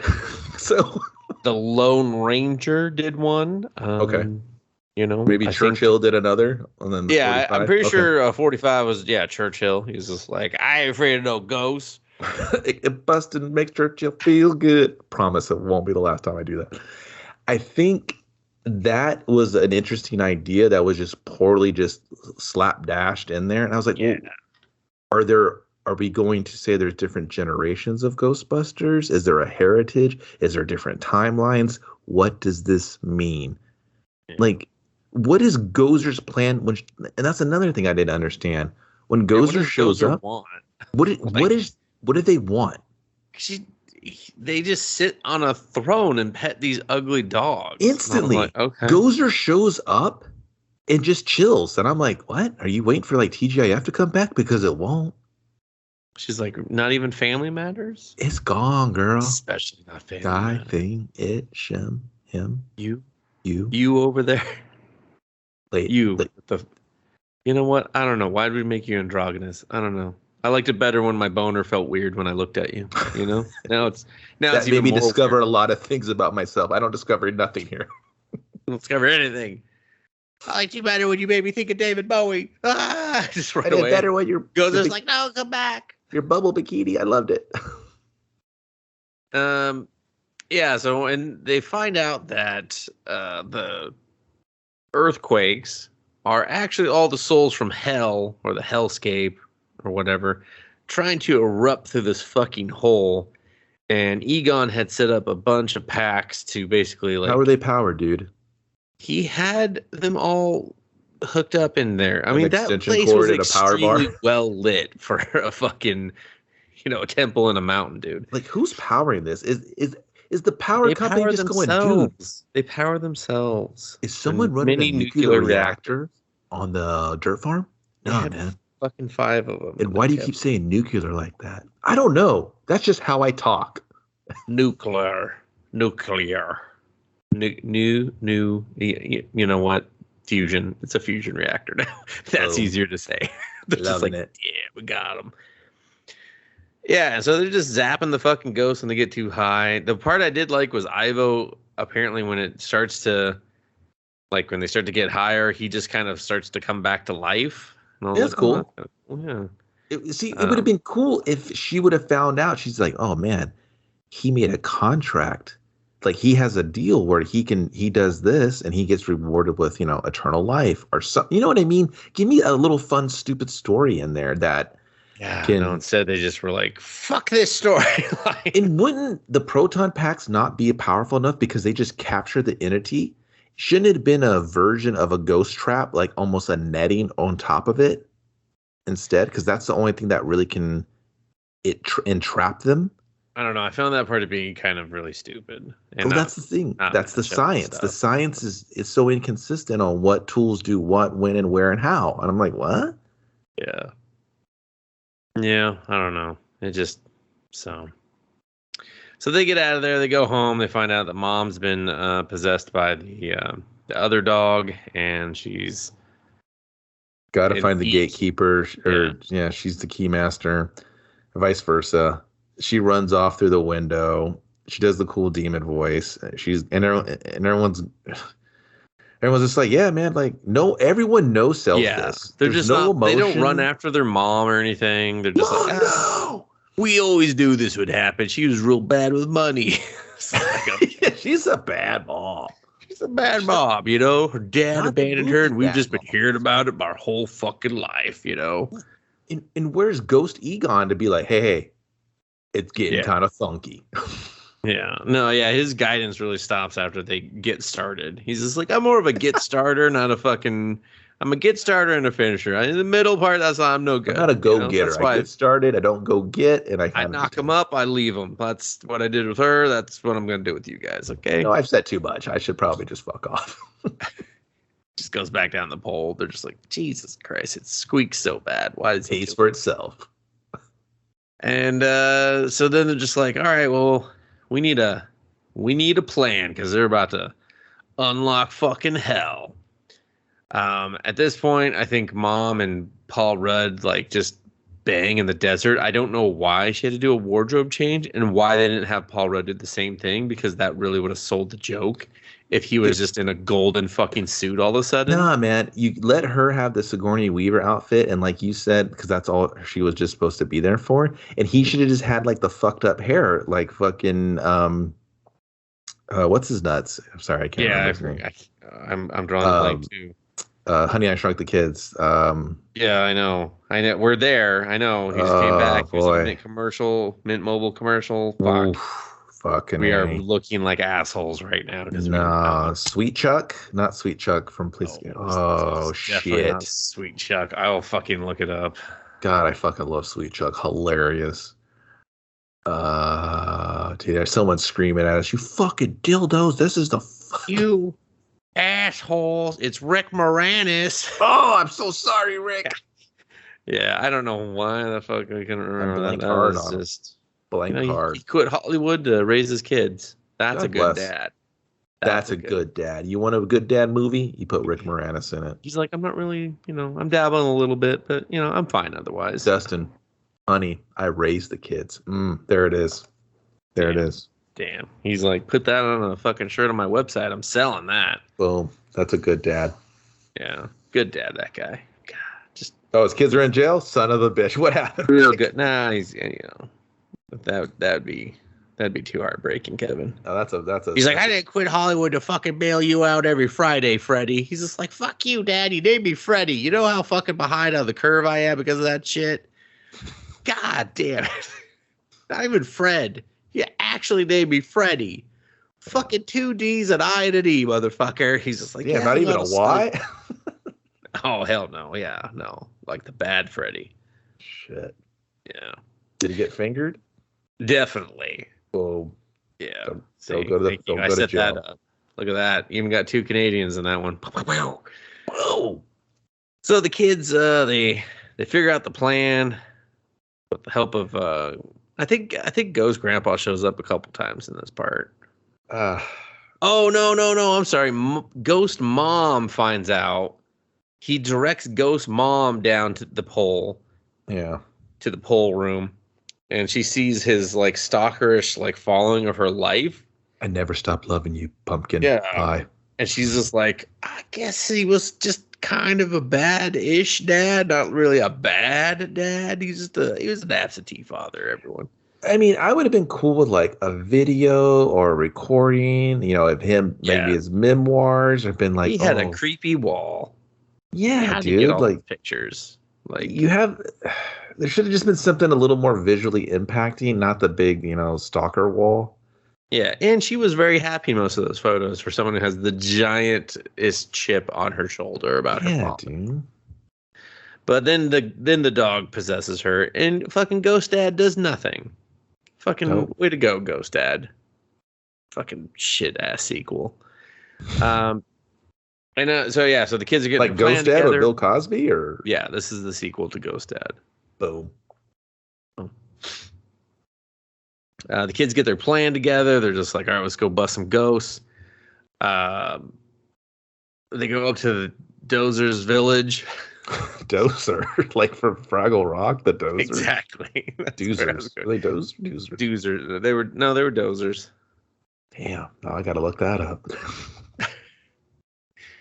And they're like, hey, you there? I'm Phoebe. I'm gonna keep telling these real awkward jokes that people. This was bad. Yeah, it was funny before when she was kind of doing them, but now I was just like, all right, come on. This was bad, dude. Stop. Like, it was pretty cringe. Yeah, I didn't understand why that was her angle. So it would have been funny if maybe the kid was trying to feed her something. The podcast would be like, no, you used that one earlier. Do the one about orangutan. Yeah, orangutans. She'd be like, I don't have an orangutan one. Oh, God, who told me that? Let me think about it. That wasn't you? Oh, it was probably a podcast. Yeah, it's probably one of my episodes. Let me re-listen real quick. They're just like, And then Gozer's just sitting there going, yeah, what's my motivation? Who knows? Will I take over? Are you here to sacrifice yourself to me? And she's like, a fucking 12, motherfucker. No. She's like, I didn't ask your age. Like, I'll take any. You don't got to be old enough to ride this ride. Hey. I'm like, Gozer, that's inappropriate. That's a child. Inappropriate. Right? And then they trap one of the dogs, just like they easily just trap it. They don't even like wrangle it. Why does she need the dog? Like, she's already free. Why does she need the dogs anymore? I don't understand. Do they constantly have to be active? Because there's no rules to her. Because I mean, you're already free. I figure you've formed a body. You're good. But then half of their body disappears. So if they all have to be in tandem, yeah, she's at half power. They drive the fucking RC car, Kevin, like the whole way up the mountain. They really tried to get the RC car over, and I was like, you know what? Yeah, I was like, it's not Black Ops 2. We don't need to see this every 5 seconds. Yeah, and even then it was annoying. Just fucking cut that animation out. And then they got it back to the fucking farm again. They're just like, get back to the farm. We'll do the exact same thing. And this fucking dumbass ghost, Kevin, doesn't even learn from the first trap. It just falls for it again. And then they don't even consider the fact that maybe this thing should have been checked a little thoroughly before we just, I don't know, fucking tried to use it again. They set it up, it fails again. I was like, well, now you're going to die in a chair like Egon. Okay. Just he did. Yeah, that's all true. But like, what did Egon like whisper to the daughter or the granddaughter and be like, hey, do the thing I did so we can book in this movie. Let's do the big reunion. Why didn't he guide them to fix the shit that was broken? Yeah.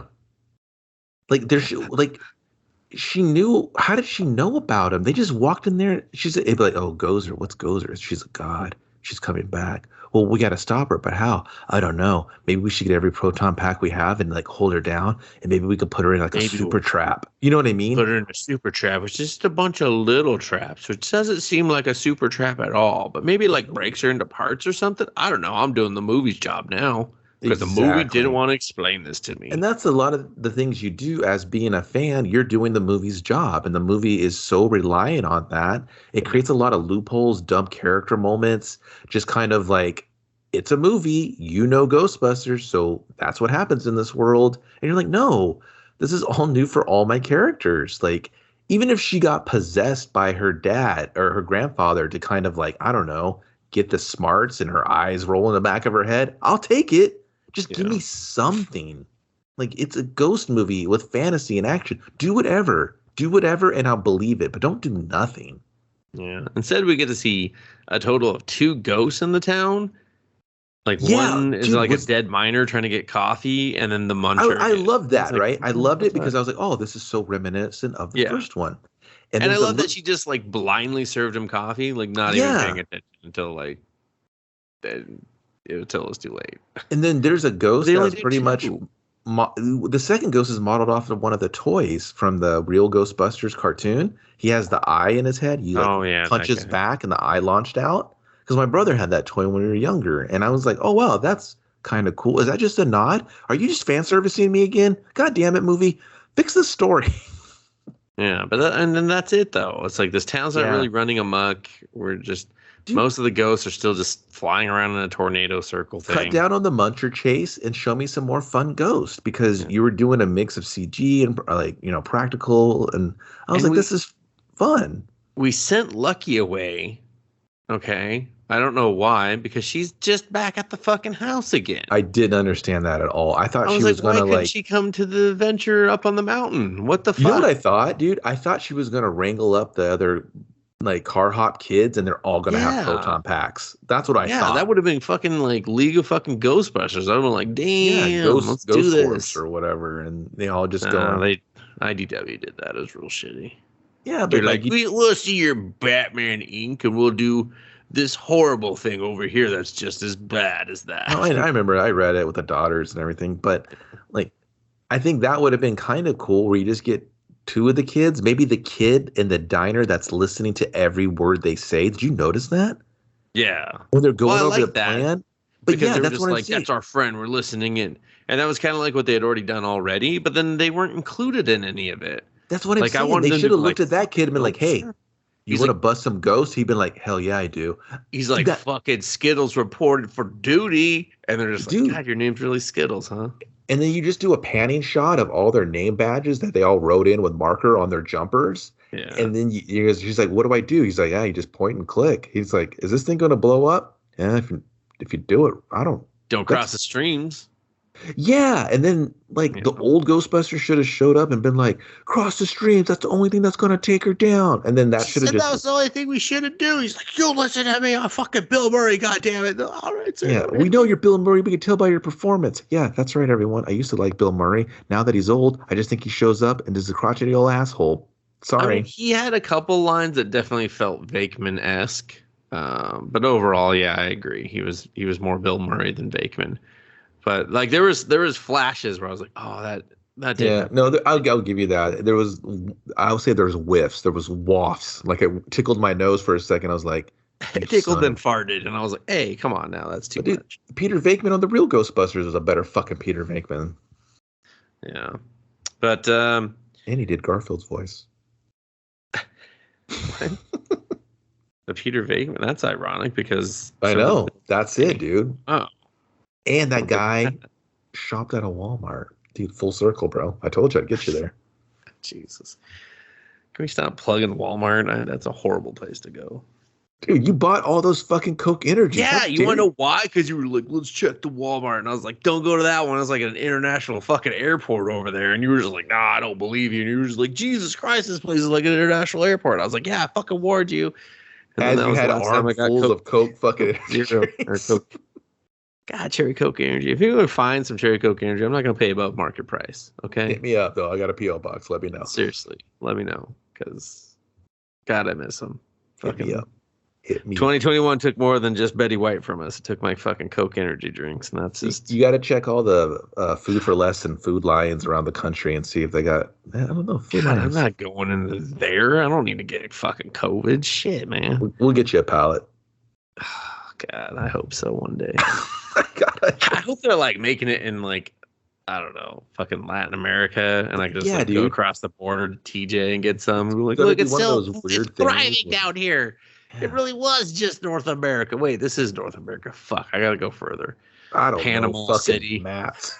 Dude, Canada's probably just sipping on it. Like, what's that guy's problem? It's everywhere. That's definitely North America, man. No, I know that, but Canada's a different country. So Coke's like.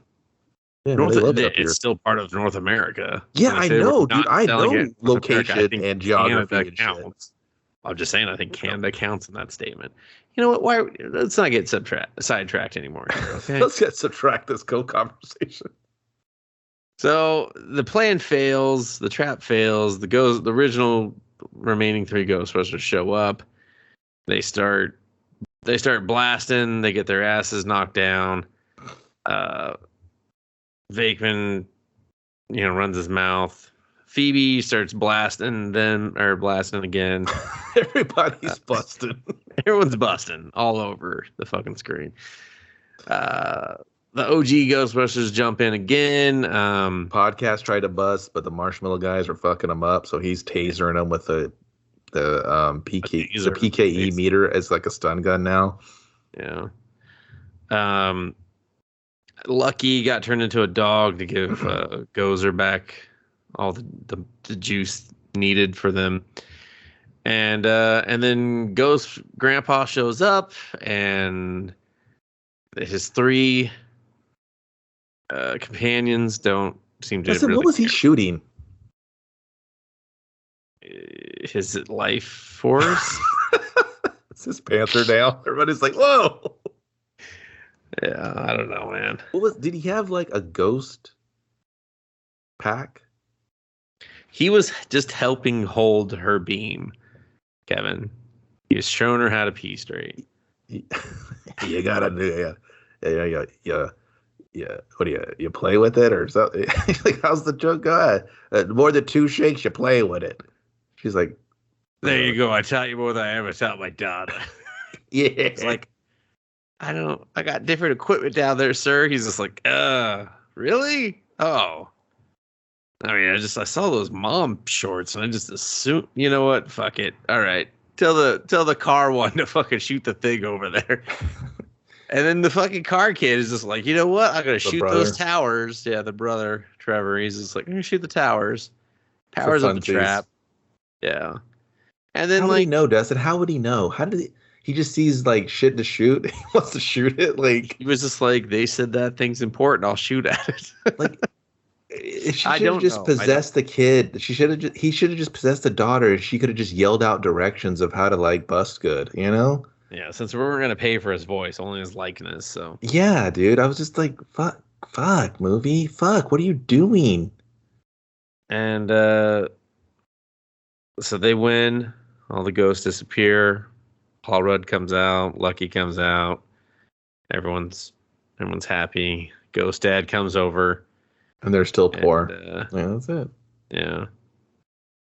Oh, I think he says hi to the grandkids. You know, still the three people that should care the most about this character are Just showing confused. zero emotion. They're just They're confused. not acting anymore. Yeah, They're I don't just- think that they. I don't know if they just weren't on board with this angle or something, so they were like, "No, not going to participate." Or maybe like Bill Murray was like, "I'm the reason he's dead." Jesus, I'm the reason there wasn't a third Ghostbusters. I don't know why everybody loves me. You know, I mean that the money we could have made from that would have probably paid for his treatments. You know, I'm a bastard. You know, hey, we don't know. We don't know. All right. Yeah, this went dark quick. Possible. And then you know, father and daughter embrace, and then he just disappears. And then we are driving in New York for some Returns reason. back to the Force, and Ecto 1's cruising down the way. And we cut to Winston. We found out he's a baller. No, we Well, haven't yeah, cut to let's that, just- Kevin. No, let's get we're to not it. there. No, because you need to tell them that there's credits in between this. There's credits. Technically, the end of the movie is just Ecto 1 driving in New York with no explanation. Other than Ernie showing up and be like, "What have they done to you, baby? I'll take you away from them." I'm like, I think he has the fucking pink slip. I don't know if you can just take it away from him, sir. I'm pretty sure. He did all the work to make it run. How dare you? How dare you steal that 15-year-old's car? You bastard. It's fine. Then we get some credits. And then, awkwardly, we re-show a scene between Egon and, I forget Annie Potts' character name because it's late now, Janine. And it's good. It's a good little throwback. You're just like, this is weird. Doesn't really fit this part of the movie. It was a great little scene, though. And then she's talking to Ernie, who, yeah, like you said, is a straight baller. And he's just like, I want to do more. You know, being a Ghostbuster taught me I could do more. I'm going to open one youth center in Oakland and call it a day. What are you, LeBron? What the fuck?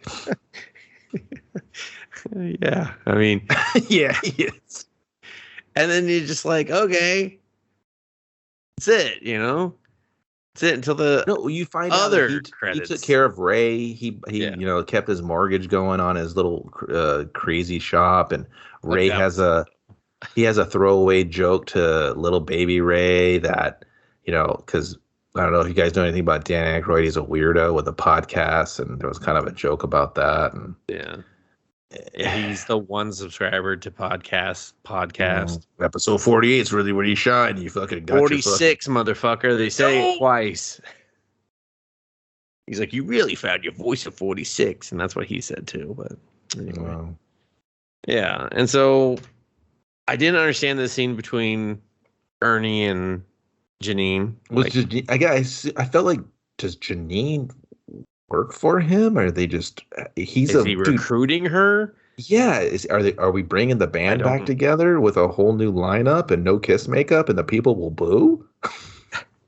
They're like, oh, we will definitely not boo. Have you seen? I mean, we will boo. Have you seen Gene Simmons' face? You will boo if that's not covered in fucking something. And then like the after credits, they're just at the firehouse that we were told was turned into a Starbucks. So we were lied to. Whatever, yeah. And right. We just go to the containment unit, Dustin, and it powers on one red light. This thing is a nuclear reactor. No one decommissioned this thing. Yeah. This has demons and ghosts from their whole life cycle that we really don't have a firm end date. This thing was left in the off fucking switch, but what the fuck, movie? Fuck you. When I saw this, I was like, dude, listen, I know you haven't given one fucking ounce of piss about the science in this movie, but this thing is just sitting ready to go with like the demons that almost buried New York and then the rest of the world, and it's not even working. The city didn't go, hey man, we need to shut this down because the city wasn't like, fucking, why is our bill so high? Like, someone got a nuclear I thought we got rid reactor. of that Egon guy. What the fuck, man? Dude, it was so stupid. Like, rolling blackouts for New York 20 years in a row. You know, heck, Still go ahead can't and find the source of the problem. take the power off of the old fucking firehouse and then watch all these demons bust out. No, Like, no, how no. does It's that got that fucking old light bulb. We can't do it, man. It's the Oh. longest running light bulb ever. Well, you remember when that Egon guy was Creative. eating a Twinkie in the fucking 80s and we had a Twinkie in a glove department? Do you remember that? Oh, but was it like an OG Twinkie or was it like new? It Twinkie was that tastes because different? there was lines in the about 40 years ago that was in a movie, real throwaway bullshit lines that we had to represent in this movie because things happen in fans. Okay? That's called fandom. Yeah, I And wasn't like on the edge of my seat. Like, when are they gonna fit the Twinkie part in? When is he going? There it is. Is someone going to go cats and dogs living together? No, because Yes, then it's true. This man has no penis. Are we going to do everything? They're like, yes. Like, are we going to Yeah, do it's like the everything? containment thing. I was like, I just didn't get it. It's like, that's cool that they're just like, hey, we got more ideas and stuff, but that felt like a retread of the first one still even more, and a lot of what the cartoon did too. Dude, the cartoon was sick. They went inside the containment unit in one episode. Dude, that shit was baller. Stay Puft was in there. Yeah, and all the these other fucking people monsters. that trapped the rest of the seasons were in there, and you're like, oh So shit, they didn't cool. forget. That's such an endless bevy of ideas to have that. You know what I mean? They were just on another level. And I know what you want to do. You want to kind of recrank this out and get it going. And I hope they do. I hope they pull it off to get a sequel. Sony's got nothing, so they might as well, you know. And I think this was well received enough, at least on the Sony's fans. actually like turned this weird corner where they're just like, because they got rid of the dumb doing chick.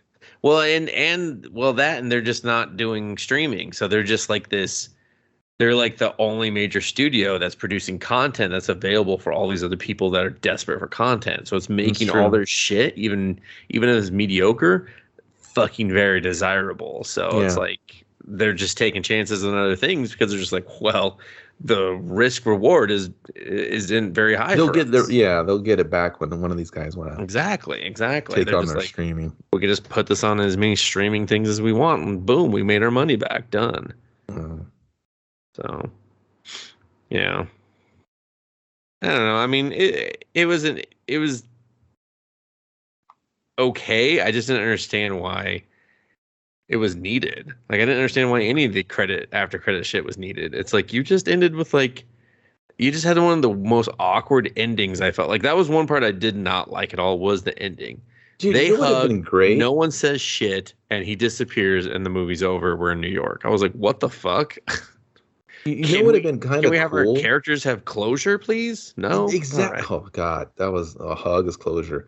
Like if you would, I would have took this. Either had your crazy internet guy, or even Winston going. He's like, you know what? I've been waiting for this because there's still a lot of unanswered questions. And she's like, what do you mean? He's like, I need help. And then you kind of maybe reveal some monitors, and he's kind of monitoring things around the world, and there's just ghosts popping up. And he was like, I don't know. I think whatever happened in that mountain knocked something loose or something crazy. You know what I mean? Like anything. We're okay. Now we got to have Ghostbusters back, and maybe we're doing international. Now we can take the kids anywhere, right? Because we're just do the fucking painting again. I don't know. Fucking. Or dude, you're just gonna show me the everything. containment unit, and it cracks. You know what I mean? Yeah. And you're like, oh shit, I totally forgot about that. Or they're trying to bulldoze it. And he's like, hey, wait a minute, man. And then they go in to check it out, and it's cracked or something. And I've been like, okay, anything. We forgot the horrible part with Bill Murray and Sigourney Weaver. No, I was gonna bring that up. So, what happens, everyone, in the credits is you see endless fucking credits. You see Dana Barrett or Sigourney Weaver as Dana Barrett, and I was like, oh my god, I love Sigourney Weaver. If you read the credits, Vakeman is her last name. Whatever, it's Dana Barrett. And Vakeman. Dana Barrett Vakeman. And I'm like, oh my god, like did Sigourney Weaver like walk by in the background grabbing a Danish and they just put her in the movie? Put her in real quick. Sit down here. Come on, Sigourney. You still outact most of these assholes. Come on. Yeah, God damn, she's beautiful, everyone. Oh yeah, she's great. She's a house on fire. I love her. And I was waiting for her, and I was like, oh, they kind of really didn't do the. And then they do this stupid fucking thing from the first one. Where in what? In their house? In the dining room? Yeah, I guess. But it's so weird because it feels like they filmed a Ghostbusters reunion segment where they were talking about this scene and not actually in this scene. Dude, it felt like they were just bullshitting. Like she was just kind of like they were riffing and they just recorded it. She's like, this used to work and stuff. And I was like, what is happening? They're breaking kayfabe. They're just like anything either. None of these endings work. All the endings are just bad and awkward. Oh, dude, there's another gimmick where Podcast puts on the helmet with all the lights on it that they do in the first movie where they're testing to see if they have like their psychic or whatever. There's like so many little Easter eggs. I get it. It's fun, but damn, man. There was too many. Like, sprinkle that shit. Yeah, dude. Have some fucking resolve. It's like doing one Marvel movie and be like, fucking, there's all the stones right there. Fucking look. The glove is in the background over there. Remember all that shit? Roger Rabbit, because they're old, my Disney, get it. Fuck. This Homer's there, and he's like, I have a stone. I'm like, I get it. He's like, no.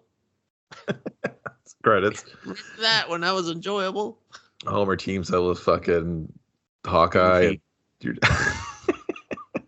They did that. That's why I said it. Jesus so Christ, cross. He can't get into Moe's, and so Goofy has to give him his +1. And then it's dealing with Homer's alcoholism. I assume. I don't know. Fuck, dude. But yeah, it was just kind of like Comic-Con fan shit or something. It felt like I was like, what is this? Yeah, I felt like that would be the shit you'd show in your Comic-Con trailer to get everyone just like to pop and be like, "That's a very I remember that from Ghostbusters," and they're just like, "Fuck, man, these fans are horrible." Yeah, maybe they were right about them being neck-breathing, beard ear people. Monkey, they're like, you're still not saying it right. It's just like, but then you got to hear us, McKenna Grace sing "Haunted House," which I actually enjoyed. I was like, "Oh, I was like, this? Whoa, she sang this? This is." And I loved it too. This is fun. This is fantastic. She should sing more. And then I looked up. I was like, she only sings fucking songs for things she's in. That's fine. She's like 12. I don't know how old she really is. I don't care. She's a child. Just keep singing. Baby, don't ever stop, baby girl. Don't let him take your voice. Fucking get more into the singing part, but not like the weird part where, you know what? Just stay in a safe bubble. Stay away from She's like, I don't know you. She's like, we got another fucking stalker. Got an air tag on my car. God damn it. They're either going to steal it or follow me. Hey, this guy knows a lot about weird kid stuff. Tracking. I got to call someone. No, they're doing that to the models and shit. He knew about the model gimmick. It's the fucking news, man. The cops are moving in. Yeah, man, that's Ghostbusters Afterlife. Like I said, it probably feels like I trashed the shit out of it. But overall, if you don't overthink it, it's fun. If you're introducing your kids to something like this for the first time, I think they'll get a kick out of it. As a hardcore fan, you'll probably like it because it's more Ghostbuster related stuff. I just had a lot of problems with like the science and just kind of really the characters where I felt like they wanted to build a little bit more an emotional rapport with the family unit type aspect and the lonely kids, and it never really gets resolved, or we don't really get like a nice little bow on it, which isn't always needed. But as heavy as the movie was leaning into it, it just felt like if the movie forgot what it was trying to do, it was off and on one theme, another, and that it just couldn't decide until the very end where we're just like, here's bad guy, here's some old guys, good night everyone. So I don't know. Yeah, I didn't hate it though. Like I would recommend. Yeah, exactly. Because I watched it. Go ahead. You recommend it? No, I would recommend it, and I think I'm just so hard on it because I am a fan of the movies. I do enjoy what the original series and stuff brought. Like I said, I was invested, dude. I love the cartoon. We had the toys. We were Ghostbusters fans. I mean, we weren't rabid, but my brother and I really enjoyed it. So, but this, it's my own fault for kind of expecting more, but I love the whole presentation and the look and the feel of it. But then when I really got into the movie, I was kind of like, I felt it's like Christmas morning, man. You're opening up the gifts and you're not getting jack shit, and that last one isn't there, and you're just like, you open up the last one and it's fucking like rolled eights, and you're like, fuck, man. I will be using from Japan. I will be using these roll eights. I will need them after this, but it's not terrible. It's just I needed to check my own expectations at the door, and I kind of didn't. So it's my bad. I mean, and I had kind of the opposite, whereas I came in with no expectations. I was able to just kind of enjoy it because I have read and digested so much bad Ghostbusters stuff that I've already been disappointed in so many ways where I'm just like, let's just see what this thing does, And I really feel like at the end of the day, it was two movies fighting to be one. You have this great story with like the family from out of town finding their family's like legacy, and I think that's really what the movie should have been about. Agreed. And then you had this whole like, we'll shoehorn the old shit in to kind of like appease the fans for the last one we did.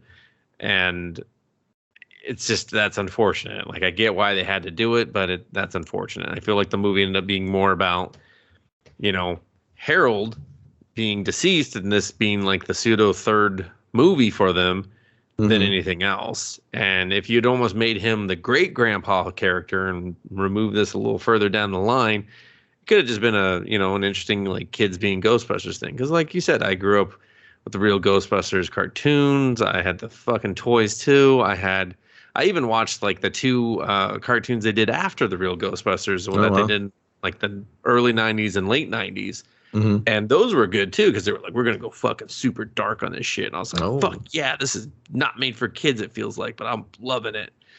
But just, after you read so many disappointing comic book versions where they try to rehash the movie in the same dumb damn way, you're just kind of like, whatever. So it's like, if you're a hardcore fan, there's like two hardcore fans. There's the ones that are just like it and accept anything it does, and then there's the ones that are like, I have expectations. I was disappointed, and I kind of find myself somewhere in the middle. No, it's really what you said in the beginning, where what did you say? That I just enjoyed it for what it was, or whatever. Where you kind of mentioned like it needed two movies fighting to be one. Yeah, I think it needed to stay small. And it needed to stay on the family point, and it kind of needed to really build into the legacy, and then almost midway through make that jump into Goonies meets Ghostbusters. Like the kids are dealing with the ghosts, they're trying to figure out the tools. It's kind of this cool discovery thing. You know what I mean? And I think that really would have been the perfect heart of it. I just think, we have, the big bad guy, no motivation. Who's this old guy that tried to resurrect her? There's all these like story beats, and I just think it loses its way. It's all over the place. It's trying to be epic, It's trying to be world ending. It's trying to be revelations epic in there and stuff. But it really should have just made me believe that ghosts were real. Like if they had just taken a different angle and been like, I don't really believe, have this science-minded kid be like, make her a believer. Real. And then you slowly just build up the spookiness and everything like that. And just kind of like, sadly just take that first scene from the original Ghostbusters and stretch it out into a whole movie where it's like the very end, they're busting their first ghost. And that's the big payoff, is just like, they've busted a ghost. What do they do now? Boom. Wait for the sequel. Yeah, she's like, we can expand the science. We can do this. I know we can. You put like, proton packs on the cars, throwing it off the hood. You know what I mean? Then you can just be like ridiculous because the brother's good at cars and he can make all these modifications. And you could have included his fucking character more. And so then he's just like, I love girls. And you're like, all right, we get it. I'm awkward. And I'm think awkward and I love the pussy. And they're like, all right. Dude, guilty, but like, calm down, kid. Like, calm down. You're speaking for a lot of us, but shut the fuck up. Trust me, no one cares. And I think that's what it needed, a little bit more confidence. And I know probably the previous one, if it would have just came in slow, smooth, and not try to be the first one, because you can't, but kind of earn the trust back with some more of the technology, the kids learning, and then they have that big third act adventure. And it gives you the confidence to launch into a sequel. You know what I mean? To kind of earn that trust back from the fans and to reestablish the brand a little bit, you know? Yeah. Yeah, for sure. I mean, I think unfortunately because of that, the previous one to this film that also was just like, I'm in the Ghostbusters world. Just being how much that bombed and tanked, it really affected probably the studio dabbling with this one and be like, we cannot have that happen again. You cannot kill the Yeah. Ghostbusters franchise. Like, Yeah.